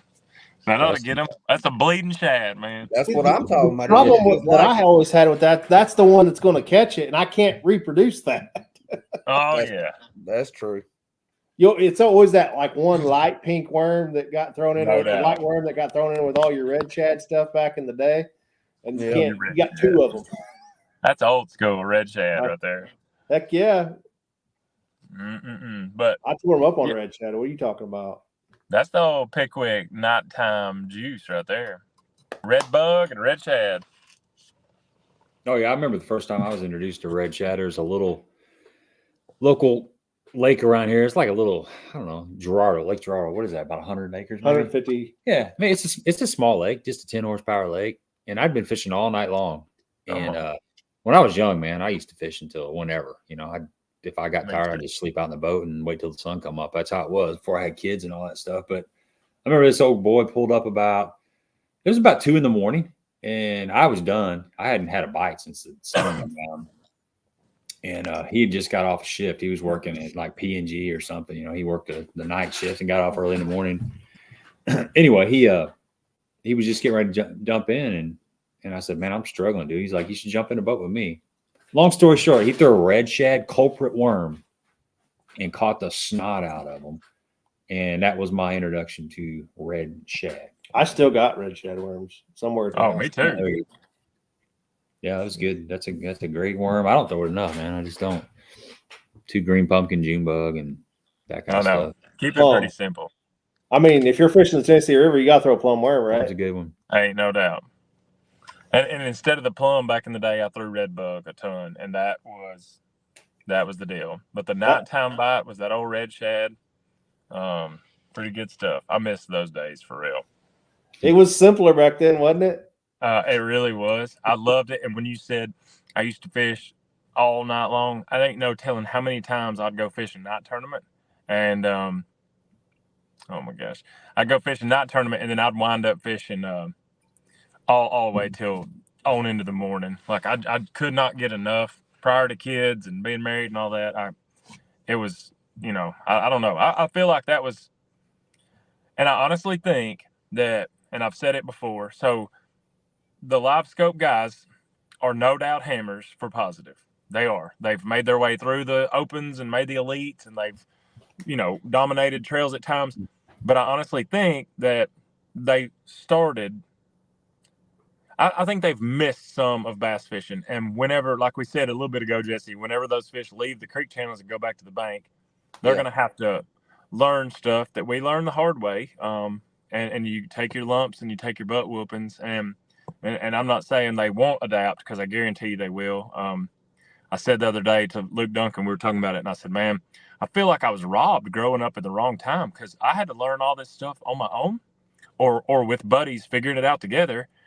And these guys you can learn anything you want on a YouTube channel or pulling up. I mean, I don't know. People laugh at me. I still tie the same exact knot on every bait I throw. I'm so as far away from being a professional angler as you can possibly be. But at the end of the day, I know how to catch them. Like, I know how to find them. I know how to do that kind of thing.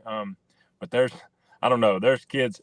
I laugh because I still to this day at Sandusky, I had a cameraman because I smashed him on day one. I asked my cameraman on day 2, I said, are we live? He said, no, not right now. And I said, man, I don't know if it's against the rules or not, but I need to pull up a YouTube video and figure out how to tie this braid to fluoro knot. And he's like, dude, I thought you were supposed to be a pro. I'm like, nah, let's just go straight braid, man. I don't know. I ended up throwing it on a bait caster because I couldn't figure it out. Yep. Hey, like you said, Brandon, I really do think the fish that is roaming around in several years is going to get pressured enough where everybody says, well, they can't hide now. Well, they can. They can get behind stumps and stuff and you can't see them. Oh, but it's going to come a time where in just a few years where, all these fish that are getting targeted now, I feel like is going to go back to the hill again, Well, I've already seen it with the crappie population. I mean, live scope and active target will hurt the crappie population across America now, because when you go out crappie fishing, you're not catching 2-pounders to throw them back in the river. You're catching them to fill the freezer, right? Yep. Right. Okay, so you're always targeting the biggest ones out there. I've done seen it. You can go to our local lakes here, and at the beginning of the year, you could go out and you could get your 20-man limit, no problem, in an hour or so, just out in the middle, chasing them around. Well, now you go out there, a month and a half, 2 months later from January, and it's like, yeah, these fish are moving to the backs to spawn, but there's a lot of them in sewer systems already. Well, crappie don't learn too quick because they hit the grease before they get any knowledge behind That's it, right. Or get that bred into them at least. But I mean, Brandon, you're on Tennessee River. What happened when side scan came out? All those spots that you had to yourself are gone now overnight, right? all got exposed. And I mean, part of that to me is GPS. CMAP. Map. Yeah, And part of mapping it's is mapping. The GPS was pretty easy. I mean, I honestly heard a good story here a while back. So definitely not naming names at all, but there was a dude that bought a boat, got into the fishing game, 5-6 years ago. He went to trade his boat in on a new one, and the dealer said, "Hey, you want to get your map cards out of there?" And he said, "What map cards?" And he said, "Not like your C-Map or your Navionics or anything like that." And he said, "I don't even know what you're talking about." And this dude had been catching them for the last 5 years. And you can't tell me that with base maps that you can find all the juice and all that. I just feel like the GPS made it to where you ride by and you see Randy Haynes sitting somewhere. You can get ballpark close and fire around until you find them, or side scan made it a little bit easier too. But I think that those fish got educated quickly there. And I'm hoping, because I found schools during that time frame that no doubt acted like they had never seen a bait before. Didn't matter if you were throwing a big swim bait, didn't matter if you were throwing a plug, didn't matter if you're throwing a big worm, whatever you were throwing. They bit every cast for however long it took you to wade through however many bass were down there. And then a couple years down the road, they're way more educated, and you got to fire a drop shot out there. And like I said, you got to make them snap or react to something now. But I'm hoping that these, and I ain't knocking these live scopers, because I honestly am a little bit jealous. I wish I was awesome at it, because I feel like that would make me more well-rounded. I think it takes a ton of time to learn how to do it and get effective with it. And I feel like that's the biggest 4-letter word to being awesome at it is time. I feel like time equals a higher success rate at doing it. Doesn't make you awesome at it. There's a bunch of people that probably do it all the time that stink at it. But if you're a pretty good fisherman and you understand and can read and figure out, hey, they're reacting to this, or, whatever. I do think there's a time coming where those scoper dudes are going to have to go back to the bank. And I don't know. I feel bad. We were talking about all the guys that were old school and they're caught. Dude, I look at guys like Andy Morgan, Greg Hackney, that it's pretty hard. It's got to be pretty difficult for those guys to go practice for a derby differently than the way they've always approached them. I've thought about this quite a bit. They know how to approach a tournament, and they know what phase the bass typically are in, and they've got experience at basically every fishery in the country, and they're both hammers. And there's a lot more in that category that are unbelievable fishermen. I mean, I consider Andy Morgan, in my opinion, one of the best fishermen of all time. I do. I just feel like everywhere in the country, he's one of those guys. Well,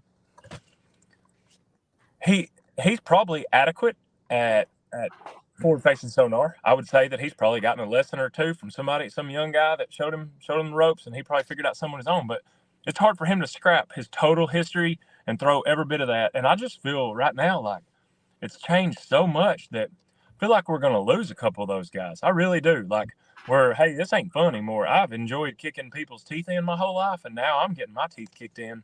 And no blast to those guys, because I honestly respect everything the way that Andy Morgan handles himself, and I keep bringing him up because he's a Tennessean, he is a hammer, he's a shallow water guru, but he's also whooped me at Kentucky Lake and the offshore stuff, and he's just an awesome bass fisherman. And right now he's going through a little funk, and he's still catching them, but he's not catching them at the rate. But I'm hoping, and I know he's hoping, and other people, that there'll be a time where the scopers have to go back to the bank. And we'll settle back in. Everything will go back to normalcy.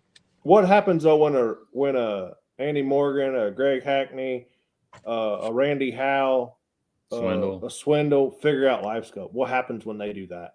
Well, at this point, right? I think so. But at this point, I'm like, man, at the rate we're going, they might as. I mean, I'm not blasting them. At the rate we're going, they might be gone by the time it's too. Yeah, that phase is. I'm not. Live forward-facing sonar the technology that we're seeing in the electronics, it ain't going nowhere. They're going to further develop, and who knows what. I mean, I do think at some point somebody's going to have to put limitations on it. There has to be, and I'm, it's not because I'm whining about it. To me,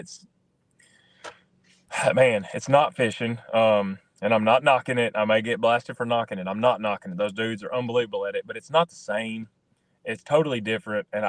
So the technology is going to play a role in from now on. I really do believe that. And I don't know where it's going. I have no idea how far it can go, but you think back from 2D sonar to structure scan, and I'm one of those old guys now. I feel like there were some old Pickwick dudes that were studs back in the day, and I found all their crap real quick, like with side scan.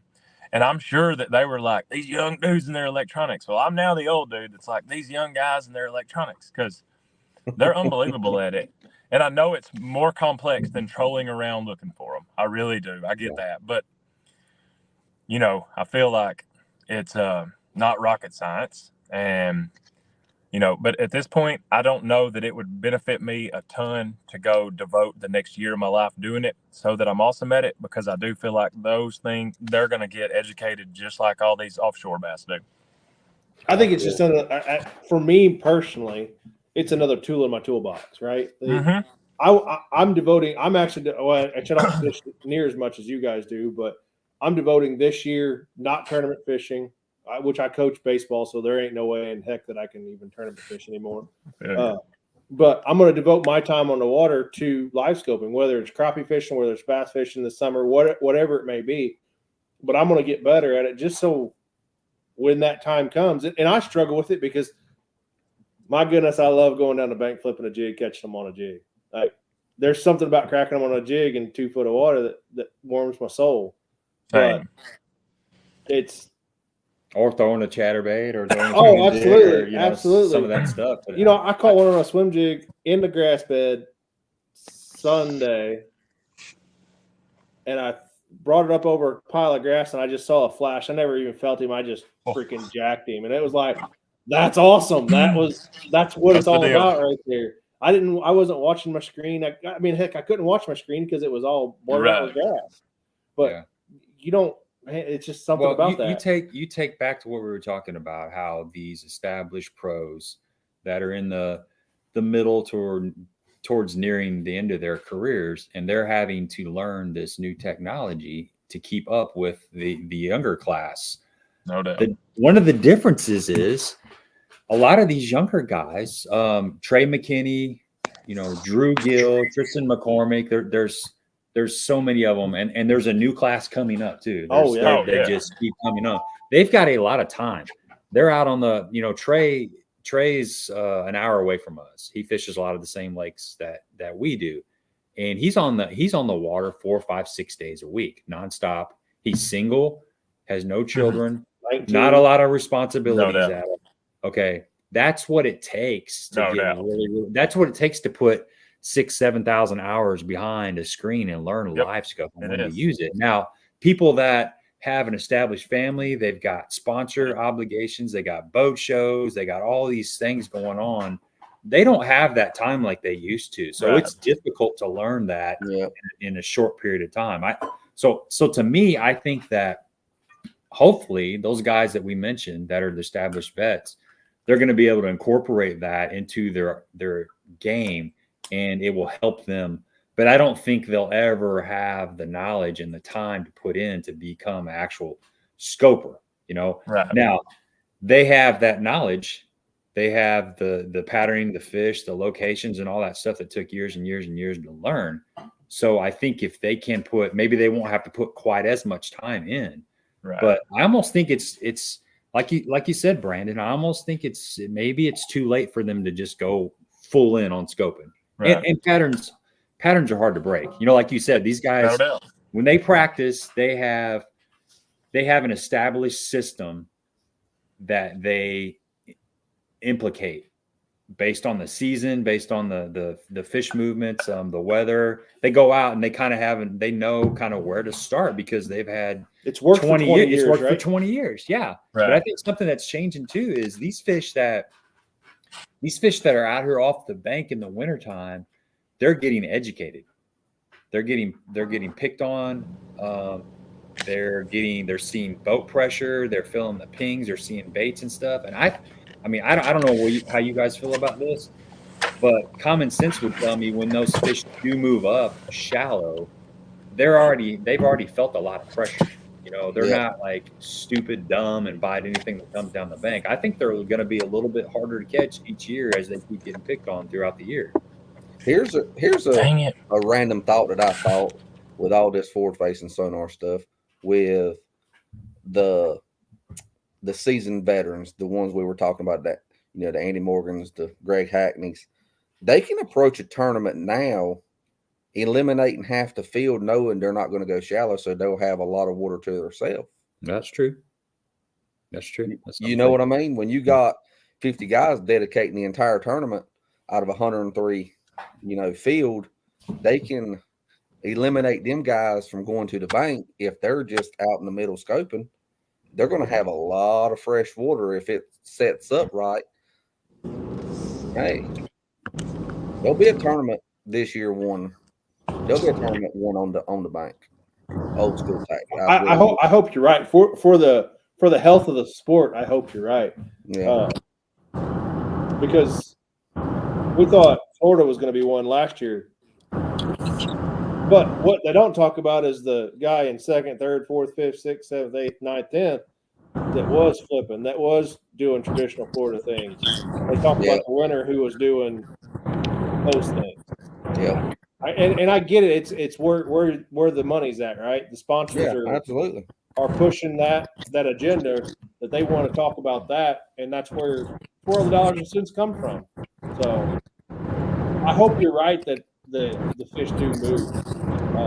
For us, all of us old heads now that aren't all that old, but that's how we like to catch them. Yeah. It burns my butt to throw a little 3.5-inch minnow out there and try to catch them. I mean, it kills me to do that. I don't mind it. I kind of like it, but I mean, do. It's fun getting out there and chasing around and doing it. I mean, when you get them biting, it's fun. But I always want to. I don't want to go too far because I want to. I'll throw a little jig head minnow for 2 or 3 hours, catch a few stripers, catch a few largemouth, but then I'm gonna go back in and throw shallow again. I'll flip some wood or whatever. I just I always say, like, I'm probably the 73rd best angler in this tournament right now at Live Scope, and I in my own brain, I feel like I'm the best swim jig fisherman in this derby, and it's hard to go do something that I feel like is not a strength. Now, like Jesse said, it is fun. I mean, I don't hate doing it. I just know that I'm not awesome at it, so it's hard to go do it when you go to where your confidence is. You take, and I feel like that's exactly where some of those old vets are that have won tons and tons and tons of money and been as consistent as it goes. I feel like that's exactly where they are. I feel like they can do it. They're adequate at it, but it's not where their confidence lies. And at the end of the day, if you're not fishing confident, honestly, I'm wasting my time if I'm not fishing something I'm confident doing. Here's a question for all of us. Will the Classic be won on the bank? Not 100%. What was somebody's answer? I said not 100%. No, it's going to be a mix. Yeah. I 1,000% think it'll be a mix. I think the winner's going to scope some, but the winner's also going to have to throw in that jig, spinnerbait, and jerkbait. Well, I hope Jason Christie catches 200 pounds on an old spinnerbait. That's what I hope. That'd be good. Yeah, but he knows how to scope too, so he might do that little mix. Back again, that dude's gonna go fish his roots. I promise. Hey, he's got stuff on that lake that he ain't ever went to, and he's gonna go to it this week. I promise you. What's your pick, Gabe, for Classic? What, the winner? Yeah, who's your pick? It's hard to bet against Christie, but it's hard to bet against Milliken too. Milliken's just been on such a hot streak right now. He's just really solid this time of the year. If there is a bite out there off the bank, I'll tell you, he's one of the best. I'll tell you who my pick is. I feel like one of the hottest fishermen in America right now, and it's P-Dub, Patrick Walters. That's who I'm picking. Yep. He's fishing the most confident I've ever seen. Yeah, he is. in my opinion, I think he's the second best bass fisherman on the planet right now, and it's I give that edge to Wheeler because he's 1,000%. But I'm with you on that, and not just because he fishes the NPFL, dude. That guy has been the most consistent, and I mean honestly, in that new whatever I think Bass Fan whatever it is rankings, Walters is number 2. He is on fire hot. I'm with y'all. I think they should be pre-spawn. It's $1,000, right? Should be pre-spawn. Dude, there's no way that there's not some live scoping going on and some big ones. I fished Grand enough to know, but it likely could be dirty. I don't know how much rain they've had. I hadn't paid a ton of attention to it, and that'll hinder them a little, but it ain't gonna halt it. But I for my old soul, I'm like, man, I hope it gets one somewhere on the bank with a big spinnerbait. That'd be awesome. You think it's going to take 20 pounds a day to win? I do. I'm pushing that for sure. I mean, that place is awesome. It's got big ones in it, and they should weigh. They should be heavy right now. Mm-hmm. 63 pounds is what I'm picking. 63 pounds. Yep. They'll crack a 24, a 18, and a 21. Is it a 3 or 4 day? 3 days. That's what you put on your fantasy. So my fantasy is 63 too. Wow. I got Walters on my fantasy team too. Luke Palmer. It's Okie.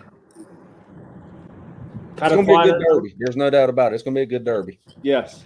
Yeah. Yes. Well, that's a good diverse fishery. That place is awesome, and you can do a little bit of everything there. I've never fished it with this newer technology, and I've never fished it pre-spawn.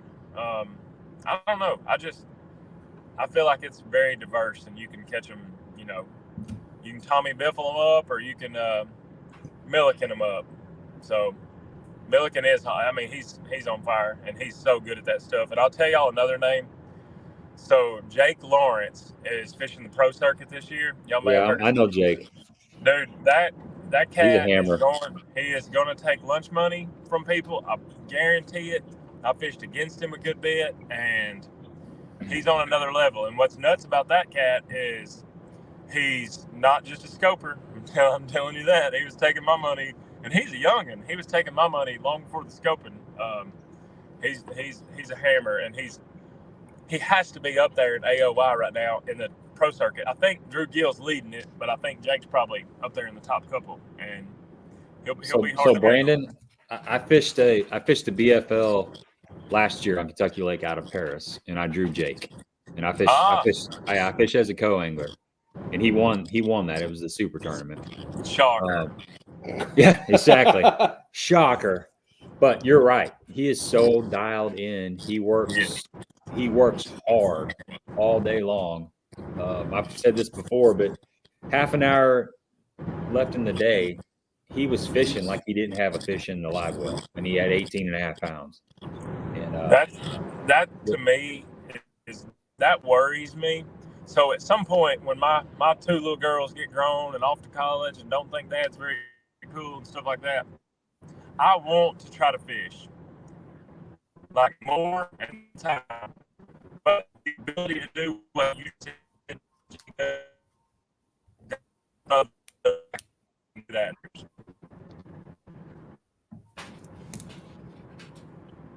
You went through a rough spot there, like the cutting out. Yeah, but Jake's you're right, man. Jake's one to watch for sure. There's a bunch of those guys that are coming up like that. But like you guys just said, the hammers are coming, right? Oh, yeah. They're in the gauntlet right now, and it's going to be another class of, I would say, 7 to 9 that are going to come right through the opens that are just going to dominate again. Yeah. Youth always prevails. It is. What did y'all hear me say last? I cut out. You were just talking about getting the girls sent off to college and then trying to go 100% into it. Oh yeah, y'all heard me then, and that's to me pretty valid because I feel like I'm beyond my peak physically, and but I still got it enough where, like you said, explaining Jake fishing, I feel like I still can go hard in the paint. Like I can fish from daylight till dark, and I can not, I feel like I still got some juice in the tank, and I don't know about fishing in 10, 12, 15 years. I'm like, dude, I'm going to be old, all this ball and all that. So there is something to be said for you talking about Trey McKinney doing it. He's got no real bills and responsibilities and no kids, no wife. And I remember, so me and Justin Atkins used to fish together. We were fishing partners back in the day for a little bit. And when he was considering, stepping out and doing it, I knew that he was talented enough to.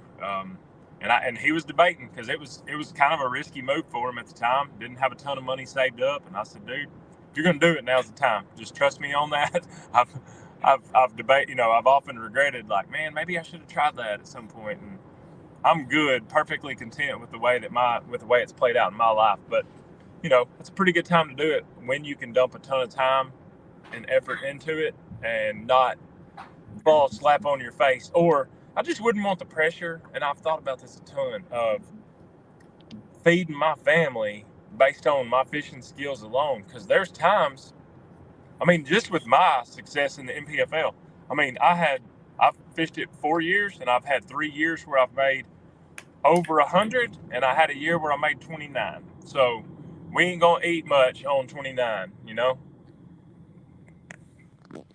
Yeah, it's definitely gambling. It's a form of gambling for sure. Yeah, you can feed a family of 1 on 29. You can't feed a family of 4, 5, 6, and a mortgage and a truck and a Shout boat. out to the NPFL too for running an awesome organization. Gives the working man a chance, because when I'm not fishing, I'm working. Right. No doubt. I agree. Yeah, both of you guys have day jobs. You're not fishermen, right? Yeah, absolutely. Fisherman second, and then it's my hobby. Right. So I said on Luke Duncan's podcast the other night, I said, man, I have nobody's gonna believe this. We've got 3 practice days, three days of each event.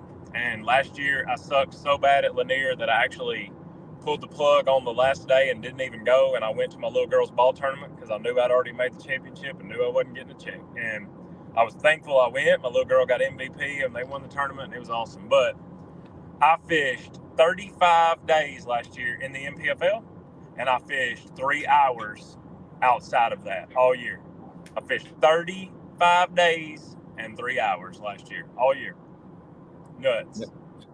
Wow, that makes me suck even worse. It makes me, I don't know whether I would be better if I fished more or if I would overthink everything, because I do tend to do that occasionally. And I honestly think, like, I spend half my practice for these NPFL tournaments re-rigging and learning how to cast again. Like, hey, I've blown up 3 reels because I stink at fishing, and then it takes me a couple days to get back in the rhythm. But I'm not sure if I'd be better. I like to think that, man, I'd be strong if I got to fish all the time. I really don't know. I think there's some pluses to only going when I do. Hey, here's a question. Let's do 2 more questions, and we'll wrap this up, man. It's been cool to hang out with y'all and stuff. But so Stephanie's got a question, and Stephanie's been on here the whole time, and we were talking about all this fingernail polish and stuff. I'm sure she knows exactly what that base coat's called. She said, "Let me ask you all a question. If you were fishing for a trophy only, would you be in tournaments or do everything you're trying to do? Just wondering." Just for the trophy? No. You got to chase the money. Yeah. At the end of the day, I only care. I've said this over and over. So the money spends. The trophies at some point when I'm long gone, my kids think they're pretty cool right now, but my grandkids probably won't give 2 craps about an NPFL shield, whether it's gold or silver or platinum or whatever. They're going to rust. But like Jesse said, as much money as it costs to do this and much sacrifice that is required from not just me, from my family, our wives, our kids missing us and things like that, no way. I love bass fishing, but I wouldn't do it to this level. Just chasing that, there's got to be some sort of incentive financially. And I, at the same time, you asked that question. That's a good, valid question. If I were coming in 73rd at every NPFL event and going broke doing it, I guaranteed wouldn't do it then either. It's to me, there's a fine line of chasing dreams and then being a pretty selfish individual with the family funds, and that's a tough line to navigate at times. That's a tough conversation to have with a buddy of yours too. Like, there's a bunch of guys out there that are doing it that don't have any business doing it. I agree. So that's a hard conversation to sit down with your buddy, whether it's even BFLs or fishing the NPFL or It's whatever. all expensive. It's expensive. It's not cheap just to go out there and go fishing. You guys know firsthand. So the dude, one of my best buddies, Jordan Nettles, that I traveled with the first 3 years of NPFL, he didn't fish this season. And he said, admittedly, hey, I've stunk it up. And to me, Jordan is an awesome fisherman. Like, no kidding. He would be an excellent team partner. He's optimistic. He's a dang good fisherman, and he finds them. But he doesn't have enough tournament experience to stay composed and not freak out, basically. And he would say this same thing. I'm definitely not blasting him. He's like legit would be an awesome team partner because he can catch them and find them and all that. But we had this same conversation. So I wanted him so badly to travel with me again this year because, like I said, he's optimistic, upbeat, and he's just a great roommate and travel partner. And I did not urge him to do it because I knew that he had dumped in more money than he had brought in, and it's a tough deal, especially for a buddy, like you said. We had the conversation after he didn't sign the contract, and we went through it. And I honestly think that he will be back with NPFL at some point, and I think he'll do well. I think he learned a lot and was honestly starting to get better. But man, there's a tough line there because he's a family man also, and when you sit there and say, and I think Jordan's in a spot where he's going to be fine either way, but time away from family was probably more important than him, spending the money. I don't think that was as big a deal as just him being gone and missing ball games and missing functions and missing things like that. We miss a lot on the road. All right, last question. Jesse, I'll ask you first.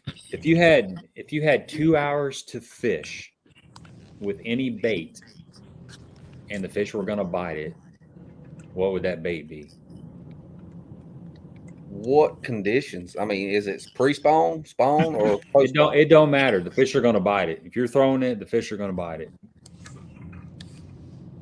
Oh man, straight braid with a frog. My man. I like it. My man.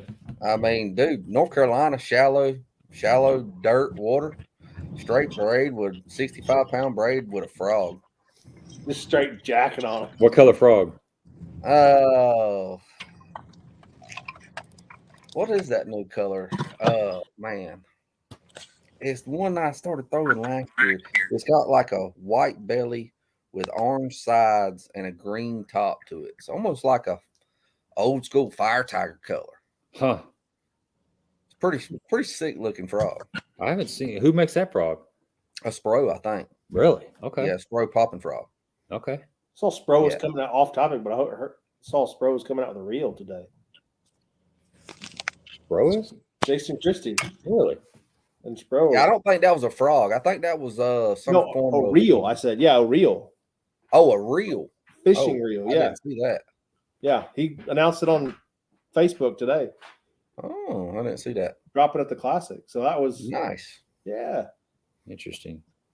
What about you, Brandon? If you were going to go fishing for 2 hours and the fish were going to bite whatever you were throwing, what's it going to be? I'm echoing everything that Jesse Wise just said. Really? Right. Okay. So I think that's a four-way tie. Yeah. I think we can try to go with the same answer. I have to add a swim jig in there. On straight braid. Straight braid. Boy. Watching them eat it, straight braid. Watching them eat it, and I love cranking on the Tennessee River. Like I think that I'm better at cranking than anything. But if you said they're going to eat whatever and this is going to be the funnest 2 hours, I'm going a frog and a swim jig. Yes. Okay. I like just that. just to be different, like cracking a jig, stroking a jig, that bite is pretty incredible too. Like, It is. It's hard. Fishing in 20, 25 foot of water, and you go thunk with that football jig, and it just goes dong, and you just. I've done that so much in my life that I'm over that. I want to go. I love flipping bushes, but no kidding. Jesse's Wright Patman is like, give me 2 hours at Wright Patman when they're eating. 1,000%. Frog You saying we need to go to Wright Patman when it's right? I'm saying that ain't I'm on telling the you, that's a bucket bucket list place. If you Okay. can make a trip there in March or April, that's a bucket list place to go fish. It's the coolest place I've ever been fishing, no joke. And the last time we went was way tougher than the first time. And I honestly think it was because first time the water was up a little, and this last time it was down a little bit more. Weren't as many bushes in the water. It wasn't quite as fun, and it was still awesome. And then it rained. I think it was after day one, maybe like 7 inches of rain, and it dirtied it up and made it tough. But that is one of the coolest places I've ever bass fished. Was it flipping and frogging the whole time? Oh, yes. You don't turn your front looker on that place. It is old school. So you're saying put the pliers underneath the trolling motor to keep it up out of the mud and roll. I use a flip flop. I put a bottle under mine. A bottle. Literally during the Derby, I had a bottle under my trolling motor. You couldn't get shallow enough. I did that this weekend. I had to. Well, you know where I was going. Yeah. I need to put a block of wood in the boat for sure. Yep, I've got one. I keep it, but this my trolling motor cable broke at Amistad, and I was like scrounging around quick, like trying to find something, and I was like, forget it. Took my flip flop off and threw it in there. So Sperry for the win. Nice. I've never thought about using a flip flop. Oh, dude, you slide a flip flop down there and then put your little Velcro strap over the top, where you can put it on 7 or 8 and it don't come out of the water. It's fire. Freaking MacGyver over there. Yeah, that's redneck stuff. All right, let's wrap this up, man. It's been fun hanging out with y'all. Any closing thoughts or shout outs or anything before we shut her down? Congratulations to Perkins again. NPFL champ, baby. Heck yeah. Thank you, dude. Congratulations to both you guys. No, seriously, that's what I was going to say too. I missed the first part, but surely y'all talked about the biggest bass ever weighed in NPFL. The 2 biggest bass, but Jesse had to whoop my butt on it. But the whole 3 ounces. Hold on. One upper. Was that your PB too, Jesse? No, actually it won't. I've got 11.5 at Jordan, and I've caught a 10. I actually caught 2 10/8s. Okay. So, Brandon, was that your PB? Absolutely, yes. My biggest one weighed. I caught one. My dad is one of those dudes. I caught one in a tournament one day, and I never touched it. My dad scooped it up in the net and threw it in the live well. And I said, "How big was that?" He said, 5, and it weighed 891. And he's that dude. Like, if he says he's got 19, he's got like 27. And it ain't even close. It ain't like a pound per bat. He is sandbagging machine. Well, I caught one at Gunnersville one day when I was a kid, young, and it was definitely spawning. It bit probably a culprit red shad worm, probably. And it bit it about 4 times before I actually caught it. It was just swimming off the bed with it. Couldn't see it. And I promised on everything that was a 12-pounder. And my dad said it was 8 or 9. He acted like he took a picture with a little Polaroid, one of those ones you get and you got to wind it and then you go. No, he never took a picture. I never saw a picture, nothing. And I swear to this day that was a 12-pounder. And he said it was 8 or 9. So, but that was the biggest one I've ever weighed on a scale. I've caught several 9-somethings at Pickwick, but it was unbelievable. To watch it eat. I don't know. What's nuts is 3 of my 4 biggest bass ever. I've watched them eat my bait, which is pretty stinking cool. Good grief, my wife's blowing me up at this point. But seriously, congrats to you too, Jesse. That was a awesome tournament. I feel like that ain't gonna be the last time we're hanging out at the top together, hopefully. And appreciate you guys for having us on, and appreciate all the support. I mean, my last words, I guess, I would not keep doing this or be able to do this without the support I get from local sponsors. Whether it's the local people here that I always mention, or the bigger, the Bill Lewis, the GSM, stuff like that, Miller Tech, some of those. But the support I get from my buddies and family and friends and family is what keeps me going 100%. That's what keeps me motivated and rolling. So appreciate y'all having me on, and it was cool to be on with Jesse at the same time. So thank y'all. Yeah, thank y'all so much. Congratulations. It's been super fun. Just like he said, all your sponsors mean the world to you. When you're in a tournament like we were, phone blows up. It absolutely. I mean, I had so many messages. Took me 2 days to get back to everybody. So it's incredible. Friends, family. It's super cool, man. I appreciate everything y'all do, and thanks for having us on. Yes, sir, man. Hey, good luck the rest of the year too. Yeah, man. I appreciate it. Thank y'all very much. All right. See you. All right, man. Good stuff. That was Good fun. stuff. Yeah, it was fun, man. It's cool to those guys are two hammers, and I really like meeting people for the first time.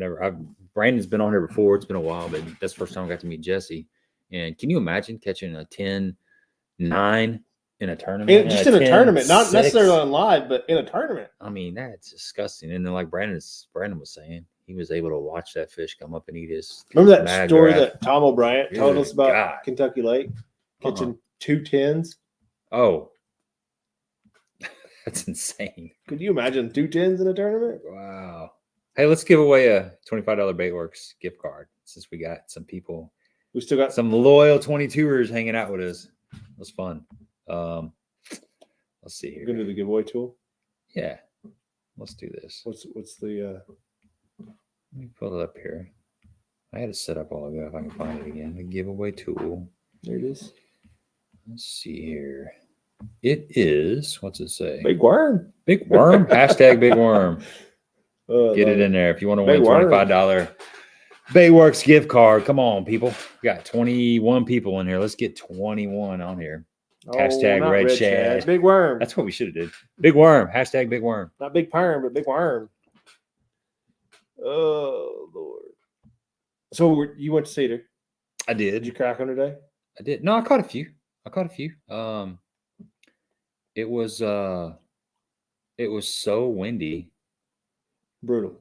It literally going across that main stretch. There were, I don't know how big they were. There was a couple times where I was like, dang, that's a big wave. I was a little bit, I slightly Did you nervous. take any over the nose? No. Okay. I didn't. But I mean, I got wet a little bit. But it was sketchy. It was very sketchy. But it blew like 30 something today. Yeah, definitely did. I'll tell you what though, I will have a video coming out on the Ozark rig. Did you throw that today? Yeah, that's a really cool. It's a cool bait. Did you catch them? I caught a few. I didn't catch any bigs, but I caught fish. I got a good feel of it. Good feel for it. It's a cool bait. It's a cool bait. I've been throwing because here's the problem right now over at Cedar is that snotty, slimy grass. Does it come through it? It comes through it better than a lot of stuff. Really? I'm not saying it's 100%. Now, my question is, are you better. catching them around that snotty grass? No. Okay. I'm not. Are you?